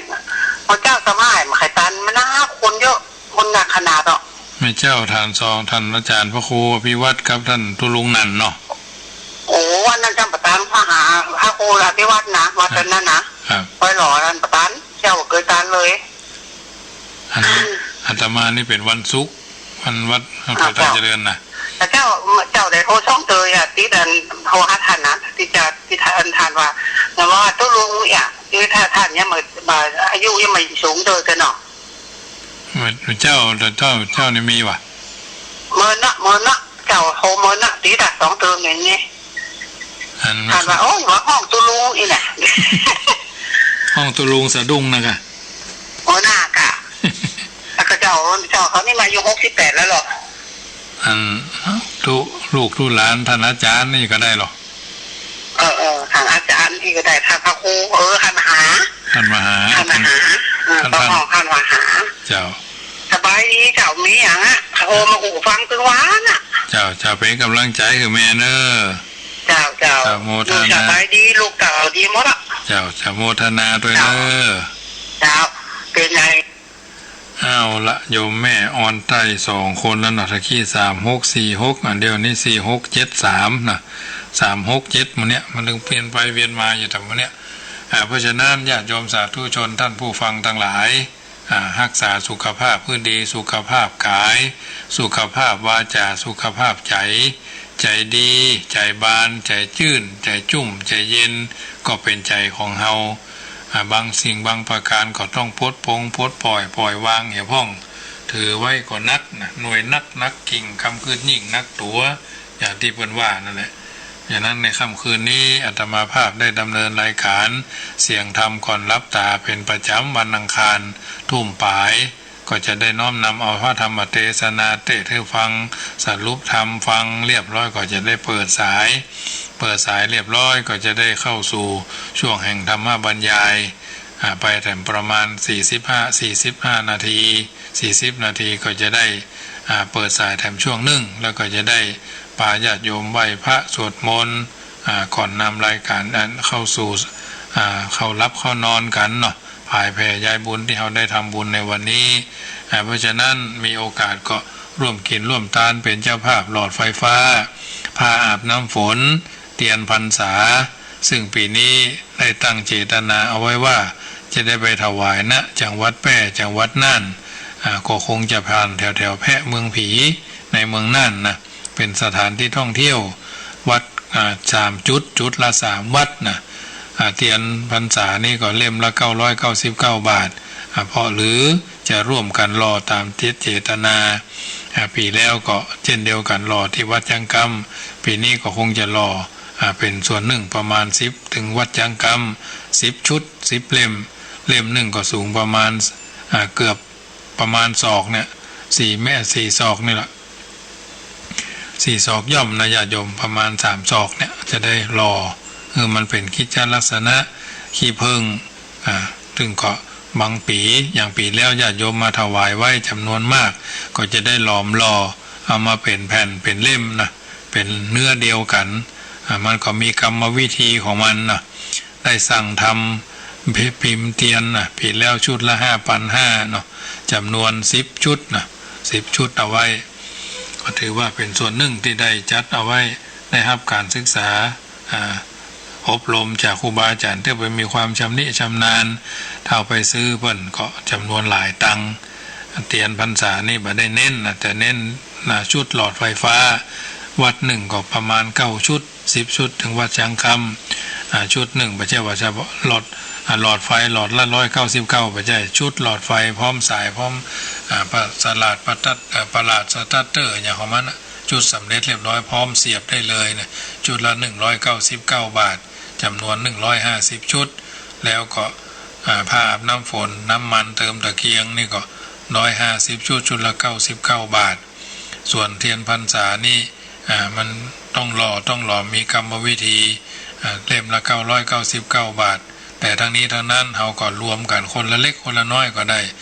ถ้าเป็นปัจจัยบำรุงซึ่งก็จะได้เอาไปถวายตามวัดต่างๆที่อยู่ไกลความเจริญทุกปีก็ทำกันมาตามที่เราทำได้แต่ถ้าว่าเหตุการณ์มันคลี่คลายไปในทางที่ดีบ่มีกฎกติกาอย่างเรียบร้อยแล้ว ก็จะได้ประชาสัมพันธ์เชิญชวนญาติโยมไปกินไปทานด้วยกันถึงแม้บ่มีภัยภัยธรรมาภาพก็เดินทางไปอยู่แล้วในการดำเนินไปก็มะม่วงแผ่นก็ได้กวนเอาไว้ก็จะเอาไปเป็นบรรณาการนะแจกเป็นของว่างญาติโยมตั้ง3จุดเนี่ยจุดละ3จุด9วัดนะ9วัด3จุดจุดละ3วัดแจกสถาบันเปิ้นคงจะไม่ค่อยมีไผทำเพราะว่ามันย่อยมันละเอียดเปิ้นฮ้อว่ามันหยุมยิ้มเนาะส่วนมากญาติโยมก็ไม่ค่อยชอบกฎกติกาอย่างมากมายนะคือบางคนสมัยใหม่นี่ไม่ค่อยมันอย่างมันยากมันวุ่นวายแต่ก็ไม่ค่อยชอบเท่าใดนักชอบสบายนะเข้าในทำนองที่ว่าสะดวกนักมักง่ายสบายนักมักเกยตัวนะเอาไว้ให้หน่อมเป็นอย่างบื้อจานั่นอันนี้แหมบื้อก่อนแหมผู้ก่อนเนี่ยบางทีบางครั้งอยู่กับพ่อบ้านในบ้านพ่อมันปิ้นตู่บ้านแล้วก็เดี๋ยวก่อนเนี่ยเล่นโทรศัพท์ใหญ่แม่มันมาแจ้เข้ามาน้ำหรือยังก็เดี๋ยวก่อนเล่นโทรศัพท์ใหญ่ลูกเต้าเราหลานบางทีบางครั้งบางคนก็มาอาบน้ำก็มีนะเพราะฉะนั้นอันนี้ถือว่าเป็นสิ่งที่จะต้องระมัดระวังเจริญพรเจ้าพี่น้องบ้านเจ้าเคยถามว่าครั้งพุทธกาลเนี่ยที่มีแผ่นดินสูบมีกี่คนเจ้าแล้วตัวอะไรอย่างเจ้ามีใครห้องเจ้าโอ้มีหลายคนกับแม่เลยที่แน่ๆก็คือพระเทวทัตเนาะเจ้าที่โจงแจ้งนี่กับนางโรหินีซึ่ง2คนเนี่ยที่ชัดเพราะฉะนั้นที่ทำบัดดีต่อพระพุทธเจ้าวันเนาะตัวสำคัญเข้าใจเนาะเจ้ามีสักประมาณกี่คน4ก็ว่า2คนเนี่ยที่ออกชัดๆกับพระเทวทัตกับพระนางโรหินีที่ว่าวันไปทำบัดดีกับพระพุทธเจ้าเนาะพระพุทธเจ้านะเจ้าในที่สุดเข้าใจดีโมทนาเนอเจ้าโยมแม่บ้านบวกกลางสันละปีสันกำแพงเนาะเพิ่นถามว่าสมัยพุทธกาลมีคนถูกแผ่นดินสูบมีที่คนถ้าจำนักนั่นคงจะนับมาได้นะเพราะว่ากรรมภัยกรรมมันกรรมต่างวะต่างกรรมต่างวาระต่างสมัยเนาะต่างสมัยกันข้อในพระไตรปิฎกนี่ก็มีรายละเอียดที่ถ้วนอยู่ส่วนมากนี่เขาก็จะจำกันได้ก็คือพระนางโรหินีกับพระเทวทัตเนี่ยที่ชัดๆนะครูบาอาจารย์หลายรูปหลายตนก็ทราบดีเนาะปัญหาเหล่านี้ถือว่าเป็นปัญหาที่ละเอียดอ่อนต้องใจดุลพินิจวิจารณญาณในการที่จะตอบกับปัจจุบันทันทีเอาที่ตัวสำคัญเนาะตัวละครตัวสำคัญที่เขาหันเปิ้นเขียนภาพไว้ทางฝาผนังนะอุโบสถพ่องศาลาการประเรียนพ่องหนังสือแบบเรียนสมัยก่อนพ่องนะสิ่งต่างๆเหล่านี้ถือว่าเอาท่านทั้งหลายได้กระทำบำเพ็ญสิ่งที่ดีที่งามเป็นลำดับไปเมื่อตะคืนนี้อาตมาภาพได้เกี่ยวกับเรื่องของศีล5เนาะเรื่องศีล5ข้อที่1ซึ่งก็ได้ดำเนินมาถึงช่วงที่ว่าความสำคัญเหตุแห่งการฆ่านะญาติโยมต่อเนื่องไปคือมันไปได้เรื่อยๆนะเรื่องของศีล5ที่นำเอาเรื่องศีล5มาปัจจุบันเนี่ยเอาหันเป็นตัวเป็นตนเป็นรูปเป็นร่างในการทำร้ายนะว่าโดยการทำร้ายร่างกายนะพ่อแม่ฆ่าลูกฆ่าพ่อฆ่าแม่สามีฆ่าภรรยาฆ่าสามีก็หันลูกฆ่าพ่อฆ่าแม่เจ้านายลูกน้องคัดผลประโยชน์กันเนี่ยอันนี้ทำร้ายร่างกายนะการทำร้ายร่างกายนี่ก็เหมือนกันในคัมภีร์ในทางพระพุทธศาสนาถือว่าร่างกายของมนุษย์เป็นหลักการทำร้ายร่างกายนั้นบ่ได้เป็นการฆ่าแต่มีความรุนแรงสร้างความทุกข์เกิดแก่ผู้ถูกทำร้ายพอๆกับการฆ่าที่มีข่าวเกิดขึ้นการทำร้ายร่างกายนั่นเช่นบางทีก็ทำให้พิการเนาะทำให้เสียโฉมเนี่ยบางทีก็หันข่าวเอาน้ำกรดลาดเนี่ยทำให้เกิดความลำบากในการดำรงชีพ การฆ่าทำให้พิการก็เช่นทำให้เสียในตาทำให้เสียแขนเสียขาจนเป็นเหตุที่อวัยวะที่เคยใช้งานของเปิ้นคนนั้นคนนี้บางทีก็โดนลูกหลง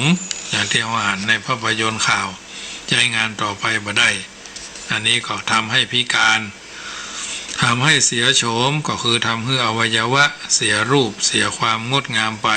มาถึงกับพิการแต่ก็ใช้การบัสะดวกหรือเทอมให้เจ้าของเกิดความละอายเกิดความกลัวเช่นใช้น้ำกรดลาดใบหน้านี่กรีดหน้าพ่องมีรอยแผลพ่องเป็นต้นทำให้เกิดความลำบากก็คือทำให้เกิดความบ่สบายในการทำคิดต่างๆเข้าด้วยเข้าไปคัดขวางพ่องทำให้วุ่นวายซับสนพ่องทำให้บ่มีสมาธิพ่องเนี่ยการกระทำทั้งหมดเนี่ยที่ได้กล่าวมาเนี่ยเป็นการทำร้ายร่างกายถือว่าเป็นโทษเป็นตานะและทำให้เขาเดือดร้อนอยู่บ่เป็นสุขเสียประโยชน์โดยตรงพ่องโดยอ้อมพ่องเข้าหมู่เข้าสังคมบ่ได้พ่องเนี่ยทำให้ร่างกายจึงเป็นคิดต้องห้ามทำเขาเมื่อทำเขาย่อมมีโทษนักเบาตามสมควรแก่การกระทำว่าด้วยการทำทรกรรมตะกี้นี่ทำร้ายร่างกายประการต่อมาการทำทรกรรมคือการทำให้ลำบากการทรมาน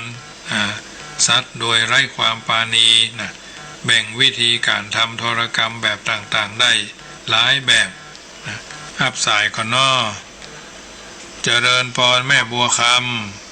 ำเจริญพรติดแล้วเนอะพระเจ้าฟังชัดเจนดีนอชัดเจนดีเจ้าแม่อยู่ไหนก็นี่มันนี่มันสิเก็บเจ้าทำไมครับบ้านอย่างไหนป่าตึงหลวงเจ้าป่าตึงหลวงฟังเข้าใจดีนอเข้าใจดีเจ้าเข้าใจติดตามฟังต่อไปเนอะแม่บัวคำบ้านป่าตึงหลวงโมทนาโตยการทรกรรมทำทรกรรมก็คือทำให้ลำบากการทรมานสัตว์โดยไร้ความปราณีแบ่งวิธีการทำทรกรรมไว้หลายๆอย่างได้หลายแบบใช้การหมายถึงการใช้งานนักแบบบ่มีเวลาพักบ่ฮื้อกินบ่ฮื้อนอนบ่ฮื้อพักผ่อนตามการได้แต่ใจบ่ดูแลเอาใจใส่ปล่อยฮื้อสู้พร้อมอดอยากอย่างนี้ถือว่าบ่ถูกผู้มีปราณีใช้งานสัตว์อย่างถูกลักฮื้อทำงานแล้วมีเวลาหยุดพักตามการดูแลเอาใจใส่เลี้ยงดูฮื้ออิ่มหนำมีกำลังฮื้อพักผ่อนเมื่อหยุดงานย่อมมีความสำราญแก่สัตว์ใช้งานอย่างนี้บ่เป็นการทรกรรมใช้การกักขังก็หมายถึงการกักขังไว้ในกรงหรือในที่จำกัดหรือผูกไว้โดยบ่ดูแลเอาใจใส่ปล่อยให้อดอยากอิดโรยนี่คือกักขังนำไปหมายคือว่าหมายถึงทำการทรมานสัตว์ขณะนำไปยังที่อื่นโดยหิ้วเอาหัวลงดินพ่องเนี่ยลากไปพ่องเนี่ยเอาตีนจี้ฟ้าพ่องทำมือสัตว์ทรมานหรือนำสัตว์ไปใส่กล่องใส่เข่งบรรทุกทับซ้อนไปบนรถปกปิดมิดชิดอากาศผ่านบ่สะดวกอึดอัดเนาะอย่างนี้เข้าข่ายทรกรรมสัตว์เช่นกันเล่นสนุกก็หมายถึงว่าใช้วัสดุอุปกรณ์อย่างใดอย่างหนึ่งผูกไว้ติดกับสัตว์เช่นผูกกระป๋องลายใบไว้ที่ขาสุนัขนะแล้วให้สุนัขวิ่งไปกระป๋องก็จะส่งเสียงดังไข้หัวเหิดสู้เหี้ยเป็นเรื่องสนุกสนานชอบใจหรือจับแมงปอแมงเม่าอย่างมาเด็ดหางเหี้ยพามันคบกันเนี่ยสอดเส้นหญ้ายาวๆเข้าไปที่หางแล้วปล่อยไปทำให้แมลงปอมีหางยาวเป็นที่ชอบใจเล่นอย่างนี้เรียกว่าเล่นสนุกส่วนใหญ่เป็นละอ่อนน้อยๆละอ่อนทั้งหลายที่บ่ได้กึดหรือว่าบ่ฮู้ว่าการทำเช่นนั้นเป็นการทรกรรมบ่ควรทำการผจญสัตว์การเล่นเพื่อทำความสนุกสนาน ผจญสัตว์ก็คือจนไก่จนงัวเอาป่ากัดกันเนี่ยเป็นต้นอย่างนี้ผู้ที่ทำผู้ชมและถ้าอย่างนี้ผู้ทำผู้ชมย่อมได้รับความเพลิดเพลินใส่งานพนันขันต่อกันเนี่ยแต่สัตว์ได้รับความทรมานบางเจ้าบางค่ายบางสำนักพอไก่ก้านก็ดีเมาไม้บุบไก่ยาวกำไก่ฟาดเฮียมันก็ต้องตายไปตามนั้นมันมีตังสู้อย่าได้มันเนาะอันนี้ก็หันทำไมไปรอนทำไมภาพก็หันบางบ้านพวกเราว่าบ้านปลายชีวิตของคนทรกรรมทรมานนี่ก็โอ้ยลำบากลำบนจะตายก็ว่าได้ตายง่ายทรมานไม่กลางวันนี่ก็ลูกเต้าเราล้านซะภรรยาหรือสามีก็อาจจะเอาน้ำมาลูบเหมือนคนอาบน้ำไก่นี่นะในการได้อาบน้ำเจ็ดเนื้อเจ็ดตัวก็ดีนะอันนี้เป็นการผจญสัตว์การทรกรรมต่อสัตว์ที่มนุษย์ถือว่าเป็นถือว่าอาจจะเจริญแล้วชอบกระทำยังมีทำร้ายอย่างที่กล่าวมาพอเป็นตัวอย่างการทรกรรมที่ทำต่อสัตว์ทั้งหลายเนี่ยมีเช่นการประหารชีวิตโดยการทรมานโดยการเฆี่ยนจนตีจนตายโดยการให้อดอาหารจนตายเป็นต้นการฆ่าสัตว์ก็ดีการทำร้ายร่างกายก็ดีการทรกรรมก็ดีตามที่กล่าวมาเนี่ยจัดเป็นเรื่องของปาณาติบาตทั้งนั้นมีโทษนักเบาตามอาการแต่เป็นสิ่งที่ก่อเวรภัยทั้งสิ้นซึ่งเวรภัยเนี่ยผู้ทำย่อมได้รับผลแห่งการกระทำของตนตามอาการแน่นอนเพราะฉะนั้นท่านจึงถือว่าปาณาติบาตเหล่านี้เป็นปาปะอกุศลบ่ควรทำเอาใจเขามาใส่ใจเฮาในโลกใบนี้ทั้งมนุษย์และสัตว์เดรัจฉาน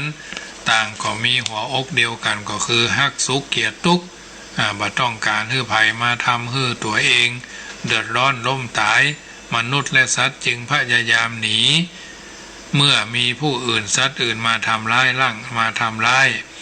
จนกลายเป็นสัญชาตญาณปกติไปแถมประการหนึ่งเฮายังฮักชีวิตคนอื่นสัตว์อื่นก็ฮักชีวิตเช่นเฮาบ่อยากตายคนอื่นสัตว์อื่นก็บ่อยากตายเช่นเฮาเหมือนกันเฮาอยากจะอยู่สบายบ่อยากจะอยู่ร้อนนอนทุกข์คนอื่นสัตว์อื่นก็เป็นเช่นครับเฮานี่แหละเฮาลองนึกดูว่าถ้ามีภัยจะมาฆ่าเฮามาทำร้ายร่างกายของเฮา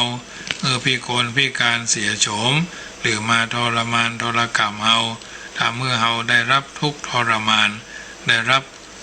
ความลำบากต่างๆเฮาชอบก็เฮารู้สึกอย่างใดหรือต้องทำอย่างใดในข้อนี้เฮาต้องตอบว่าไม่ชอบรู้สึกไม่ดีไม่ชอบไม่พอใจถ้าภัยจะมาทำกับเฮาและเฮาก็ต้องป้องกันตัวเต็มที่ป้องกันบ่ได้ก็ต้องดิ้นรนหนีเพื่อเอาตัวรอดเช่นเดียวกันหากเฮากึดจะไปฆ่าคนอื่นสัตว์อื่นกึดทำร้ายร่างกายเขากึดทำให้เขาเดือดร้อนพิการเสียโฉมหรือได้รับทุกข์ทรมานเขาก็คงบ่ชอบมีความรู้สึกบ่ต้องการและกึดหาทางป้องกันเช่นเดียวกันประการต่อมาเพื่อนห้องว่าอกเขาก็เหมือนกันลองเอาใจเขามาใส่ใจเฮาหรือเอาใจเฮาไปใส่ใจเขาจะได้รู้สึกเหนื่อยจะได้รู้สึกเหมือนกันจะได้บ่กล้าไปฆ่าไผยักบ่ทำร้ายไผหรือไปทรกรรมไผถ้าเอาบ่กึดถึงเรื่องนี้บ่กึดถึงอกเฮานะกึดแต่สนุกแต่กึดแต่จะได้กึดแต่จะให้ตัวเองอยู่รอดหรือกึดแต่ตัวเองจะได้อยู่สุขสบายฝ่ายเดียวเขาก็จะต้องเตลิดควบคุมตัวเองบ่อยู่บ่ฮู้บาปบุญคุณโทษบ่ฮู้จักถึงความทุกข์ทรมานของสัตว์อื่นของคนอื่นสัตว์อื่นบ่ทำบาปทำกรรมสร้างเวรสร้างภัยแก่ไผตัวเองสร้างเวรสร้างภัยให้กับตัวเองต่างๆนานาทำผิดศีลผิดธรรมร่ำไปด้วยความหู้เท่าด้วยความไม่รู้หรือด้วยความไม่เชื่อด้วยความไม่ใส่ใจเรื่องดีเรื่องชั่วหรือด้วยเหตุผลอื่นแถมมากมายซึ่งเมื่อเป็นเช่นนี้ ก็น่าสลดใจน่าเสียดายบ่น้อยและเลยทีเดียวเมื่อจำต้องฆ่าก็จำต้องเข้าใจเรื่องศีลปาณาติบาตกับการฆ่าสัตว์นับเป็นปัญหาที่โต้แย้งกันมาเมินเพราะผู้คนทั่วไปมีความรู้สึกว่าปฏิบัติตามข้อศีลได้ยากเนื่องโดยวิถีชีวิตประจำวันต้องอาศัยเนื้อสัตว์ต้องบริโภคเนื้อสัตว์เป็นหลักดังนั้นจึงจำเป็นจะต้องฆ่าสัตว์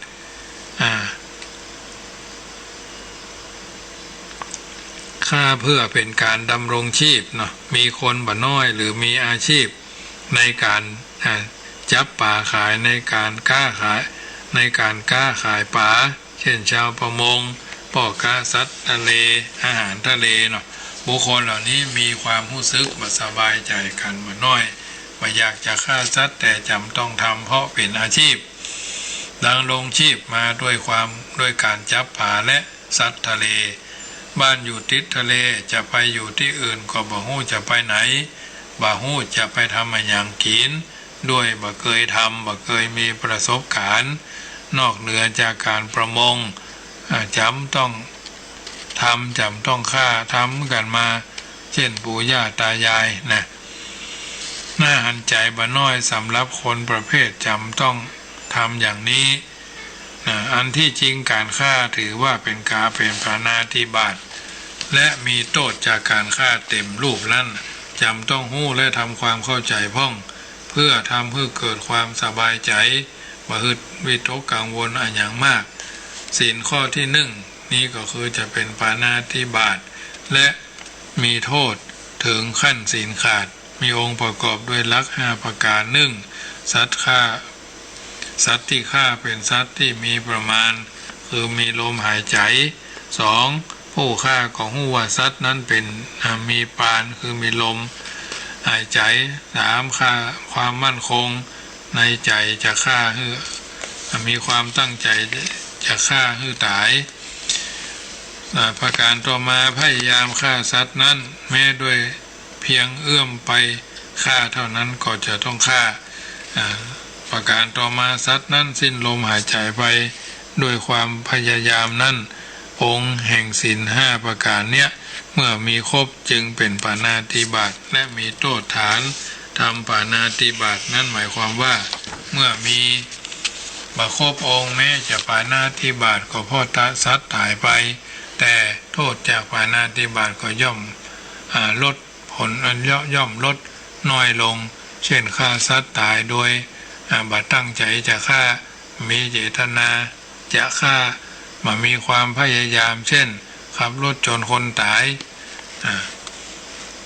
หรือทำงานอยู่ในที่สูงทำของหล่นลงมาทับคนตาย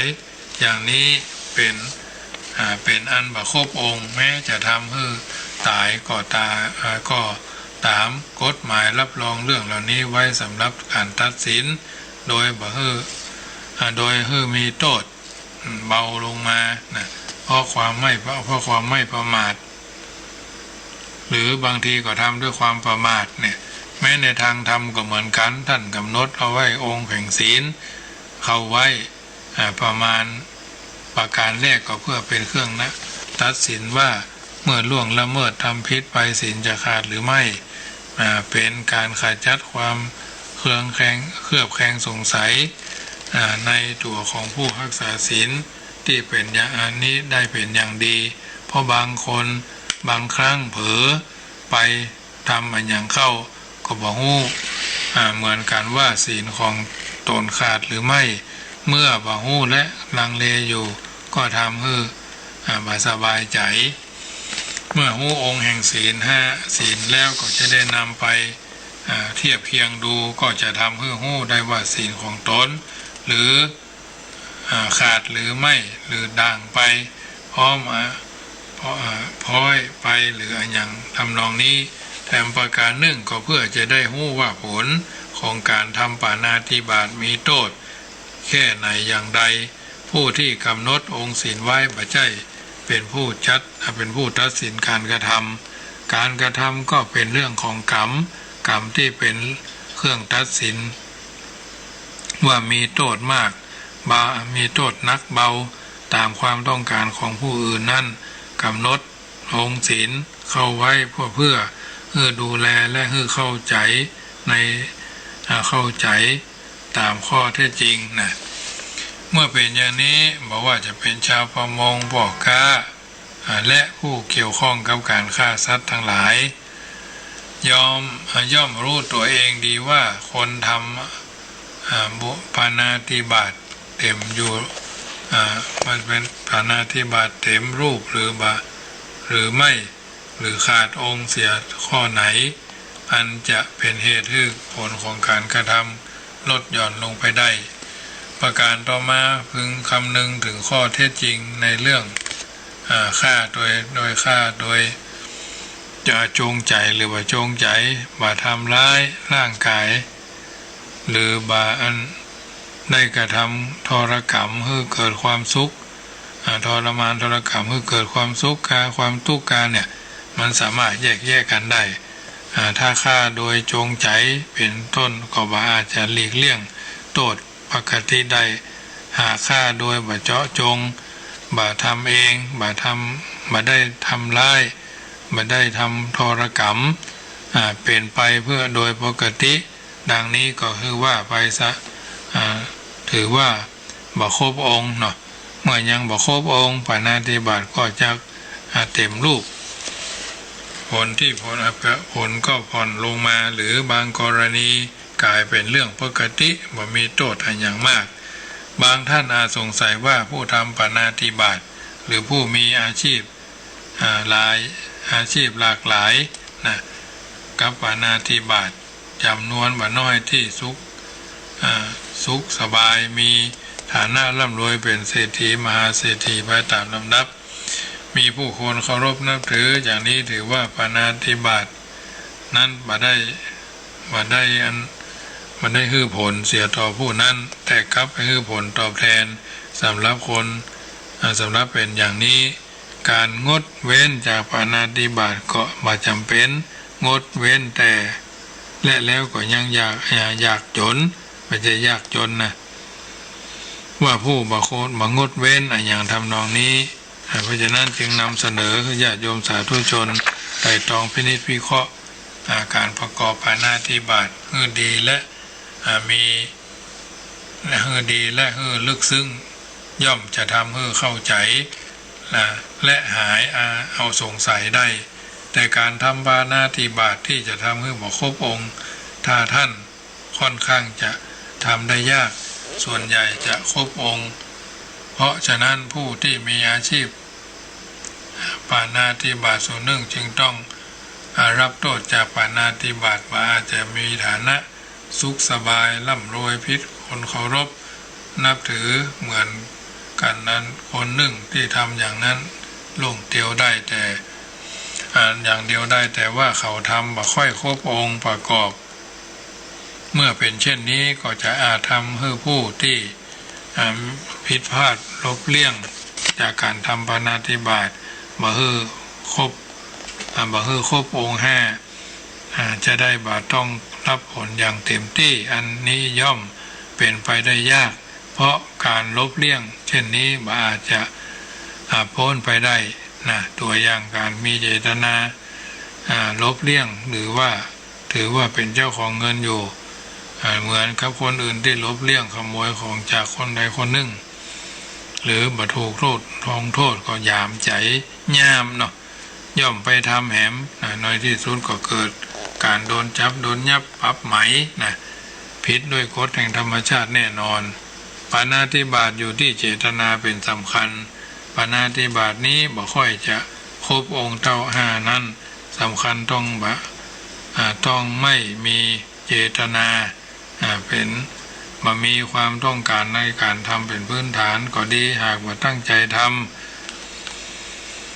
เมื่อเกิดปาณาติบาตเกิดขึ้นแล้วก็บ่ครบองค์นะในการที่จะทำโทษก็เบาบางลงเช่นขับรถชนคนตายโดยประมาทเป็นต้นเรื่องอย่างนี้เป็นเรื่องละเอียดอ่อนเป็นเรื่องต้องทำความเข้าใจให้ดีเมื่อความเข้าใจให้ดีได้แล้วมักจะมีส่วน ในปาณาธิบาตก็บ่ถือว่าเป็นปาณาธิบาตดูเนาะขอให้ดูตัวอย่างที่ปรากฏในคัมภีร์พระธรรมบทว่าสมัยหนึ่งพระพุทธเจ้าประทับอยู่ที่เมืองราชคฤห์นายพรานคนหนึ่งชื่อว่ากูกะกูตะมิตรนะมีอาชีพล่าสัตว์คันเดินเข้าไปแล้วบรรทุกเกวียนเล่มหนึ่งเข้าไปในป่าชายไปขายในเมืองนะลุงเจ้าขึ้นมาทำอย่างเนี้ยเป็นประจำเป็นอาชีพเสร็จแล้ววันหนึ่งธิดาของเศรษฐีคนหนึ่งอยู่บนปราสาทชั้น7ใครคือซึ่งเกิดขึ้นเป็นบิดามารดาหรือพ่อแม่เป็นผู้เสาะหาลำเลหาที่ได้สร้างไว้คือเป็นนายทหารเป็นนายพรานนั้นเขาก็เกิดเสน่หาจะรักใคร่ด้วยบุพเพสันนิวาสนะจึงทำให้แม่หญิงรับใช้ไปถามว่าจะกลับตอนไหนเมื่อทราบแล้วก็กลับเก็บทรัพย์สินที่มีอยู่แล้วแต่งเนื้อแต่งตัวเหมือนกับแม่หญิงเจ้าบ้านออกจากบ้านไปรอนายพรานที่ประตูเมืองเมื่อเกวียนนายมาจบมาถึงตรงนี้แล้วก็เดินไปตามเกวียนนายพรานทักถามก็ตอบเป็นเชิงหู้ว่าตนตัวเพิ่นมาเนี่ยเขานายพรานจึงพานางขึ้นเกวียนกลับไปที่อยู่และอยู่กินกันเป็นสามีภรรยาตามปกติจนกระทั่งมีบุตรด้วยกัน7 คนเมื่อบุตรโตแล้วก็จัดการแต่งงานแต่งการซึ่งบุตรและสะใภ้ได้อยู่ร่วมกันทั้งหมดนางอยู่กับสามีทำอาหารให้สามีและบุตรจัดเป็นอุปกรณ์การฆ่าสัตว์ทั้งมีดทั้งหอกทั้งตาข่ายตามที่สามีสั่งตามที่ภรรยาสั่งเนี่ยก็ไปล่าสัตว์เกิดเป็นนำไปขายเลี้ยงชีพจนกระทั่งถึงวันนี้วันหนึ่งสมเด็จพระผู้มีพระภาคเจ้าทรงหันว่านายพรานกูกะกุตามิตรและบุคคลและบุตรทั้ง7 คนสมควรจะได้รับบรรพชาได้รับการบรรพชาอุปสมบทหรือการจะได้เข้าไปอยู่ในหมู่สังสงฆ์นะตลอดจนแนะนำคือนายพรานคนนั้นกับ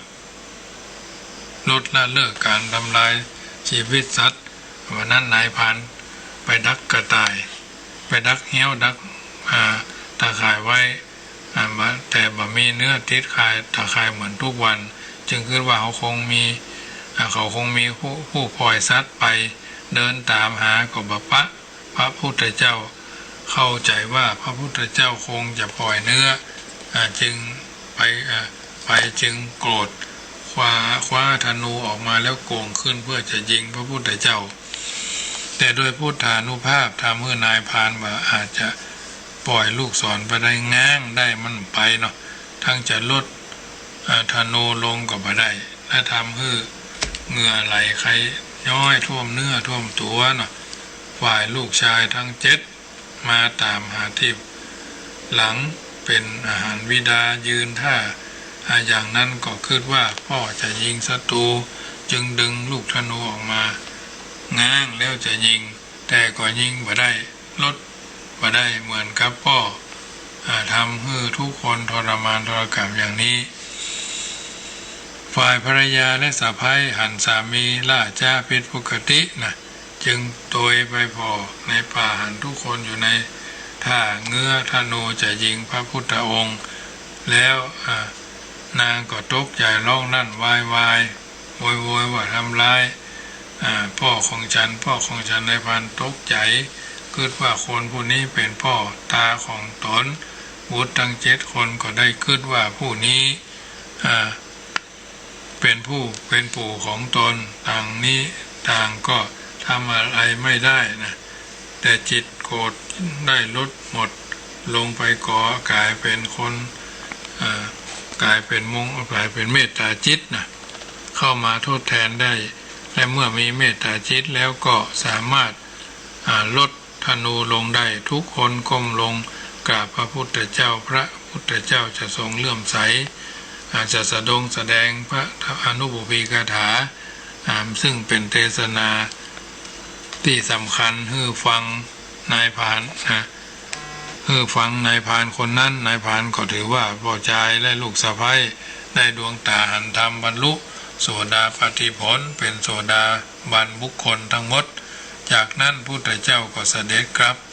เมื่อเสด็จกลับถึงวัดพระอานนท์ผู้เป็นอุปถากแต่มาได้โดยเสด็จด้วยขอทูลถามว่าเสด็จไปไหนมาพุทธเจ้าเล่าให้ฟังพระอานนท์ก็ทูลถามว่าทรงทำให้นายพรานเหล่านั้นเป็นผู้ทำปาณาติบาตให้อีกแล้วหรือทรงรับว่าได้ทำแล้วฝ่ายภิกษุทั้งหลายทราบเรื่องจึงไปทูลถามว่านายพรานมีภรรยาคนหนึ่งซึ่งเป็นคนเมืองวัดใจกาพุทธเจ้าตรัสว่าใช่แล้วนางเป็นคนในโลกคนในเมืองนี้สมัยเป็นสาวอยู่ได้บรรลุโสดาปัตติผลแล้วก็ได้ไปสู่ขออยู่กินกับนายพรานในป่าภิกษุทั้งหลายจึงโจทนากันต่อกันไว้ว่าได้ยินว่าภรรยาของนายพรานเกิดเป็นโสดาบันไปอยู่กับนายพรานจนมีลูก7 คนถูกนายพรานสั่งให้ทำนองนั้นทำนองนี้เนาะทำนองนั้นทำนองนี้ทำให้หุงอาหารทำให้จัดอุปกรณ์สำหรับล่าสัตว์นายพรานพร้อมลูกก็จะได้นำอุปกรณ์ซึ่งจัดสัตว์ที่นางจัดให้เป็นไปในปาณาติบาตผู้เป็นโสดหรือเป็นโสดาบันและเบี่ยงปันกันแล้วก็จะยังถือปาณาติบาตแถมต่อไปพุทธเจ้าเสด็จมาตรัสว่าโสดาบันและบุคคลอ่อนและบุคคลย่อมบาทำปาณาติบาตแต่นางก็ทำเช่นเดียวกันก็ถือว่าคิดว่าทำแล้วตามคำสั่งของสามีแต่นางสามีแต่นางบ่ได้ให้ความสำคัญว่าสามีจะจุดอุปกรณ์อย่างเหล่านี้ไว้มากน้อยแค่ไหนนะทำปาณาติบาตถ้าฝ่ามือบ่มีแผลคนที่กำยาพิษอยู่ยาพิษก็บ่อาจจะแทรกแซงซึมเข้าฝ่ามือของเขาไปได้เช่นเดียวกันเมื่อบุคคลบ่ได้ทำบาปและบ่มีอกุศลเจตนาแม้จะนั่งนำทูปเป็นต้นมาเขาไหว้เขาก็บาปก็บ่มีจากนั้นก็ตัดสินใจจากนั้นได้ตัดข้อความสำคัญว่าถ้าฝ่ามือบ่มีแผลบุคคลก็บ่ใช้ฝ่ามือทำงานเป็นทำยาพิษไปได้ยาพิษย่อมบ่มีซึมผ่านฝ่ามือที่ทำบ่มีแผลเข้าไปได้ฉันใดบาปย่อมบ่มีแก่ผู้ทำฉะนั้นเมื่อเรื่องและพระบาลีที่จะยกขึ้นเป็นนิเคปบทเป็นหลักเป็นฐานเป็นข้อสังเกตและเป็นข้อตัดสินและให้เป็นอยู่หรือ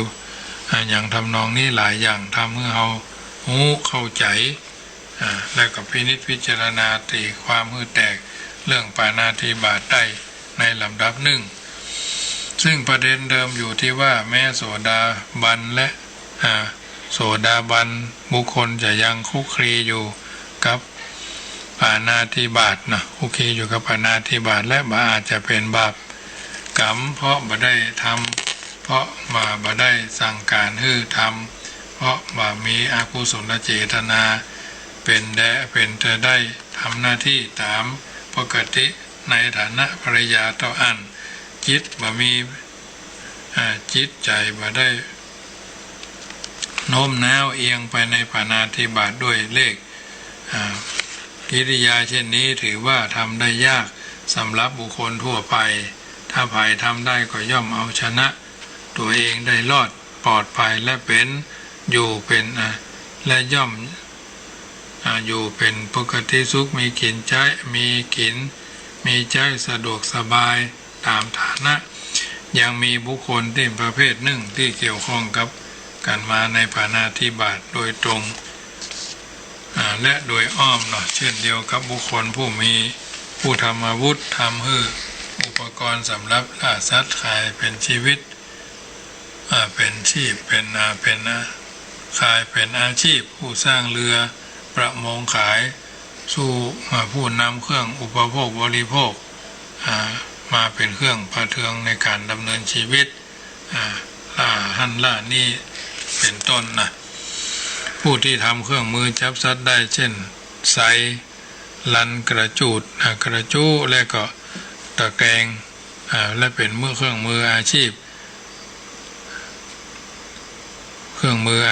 ที่มีอุปกรณ์10อุปกรณ์และเครื่องมือเช่นนั้นบุคคลเหล่านี้ย่อมมีความรู้สึกตะคิดตะขวงใจได้บ่น้อยตนทำอาชีพนี้และอาจจะสงสัยว่าตนเป็นบาปไหมจะได้รับผลตอนไหม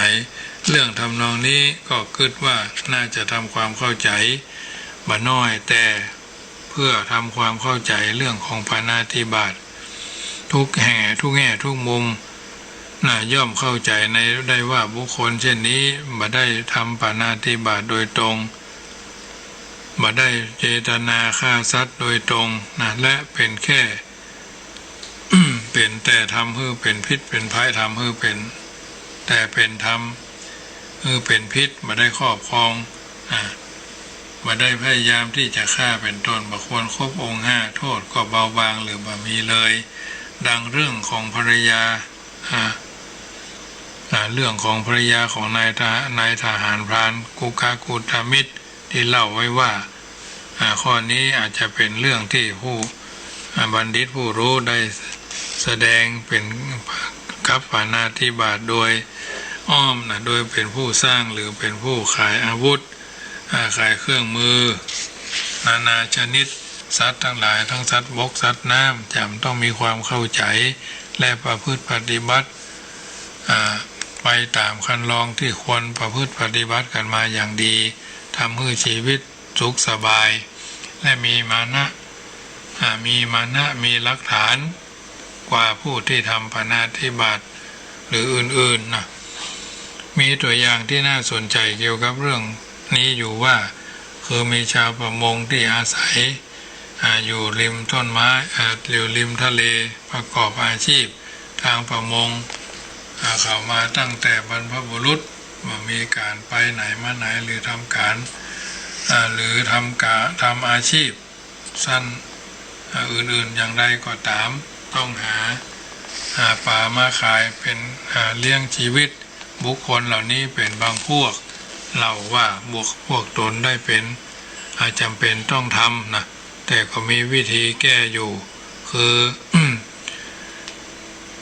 เสื่อมหมู่ตนที่สมาทานศีล5แล้วพยายามรักษาเพื่อให้เกิดความสมบูรณ์บริบูรณ์แห่งจิตแห่งใจ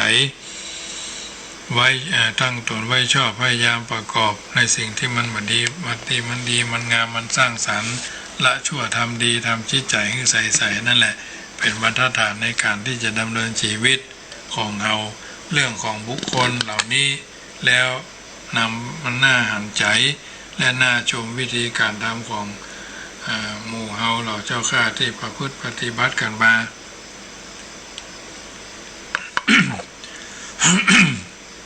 แม้ว่าจะบ่อาจรักษาคือบริสุทธิ์ได้ครบ ทั้ง5ข้อเว้นข้อ1 ก็ยังนับว่าดีอยู่มากดีกว่าคนอื่นที่อยู่เมืองแต่บ่มีศีลบ่รักษาศีลหรือบ่ฮู้จักศีลเสียด้วยซ้ำไปและเคยได้ยินมาว่าคนที่อยู่ในเมืองมีอาชีพในการฆ่าสัตว์พ่องในการขายสัตว์ตามตลาดพ่องในการเลี้ยงสัตว์เพื่อเอาแข่งขันพ่องบุคคลเหล่านี้ก็บ่ค่อยสบายใจนักแต่ก็หาทางออกคือตนเองสบายใจคือนำเงินที่ได้จากการนี้มาทำบุญมากพ่องน้อยพ่องตามฐานะ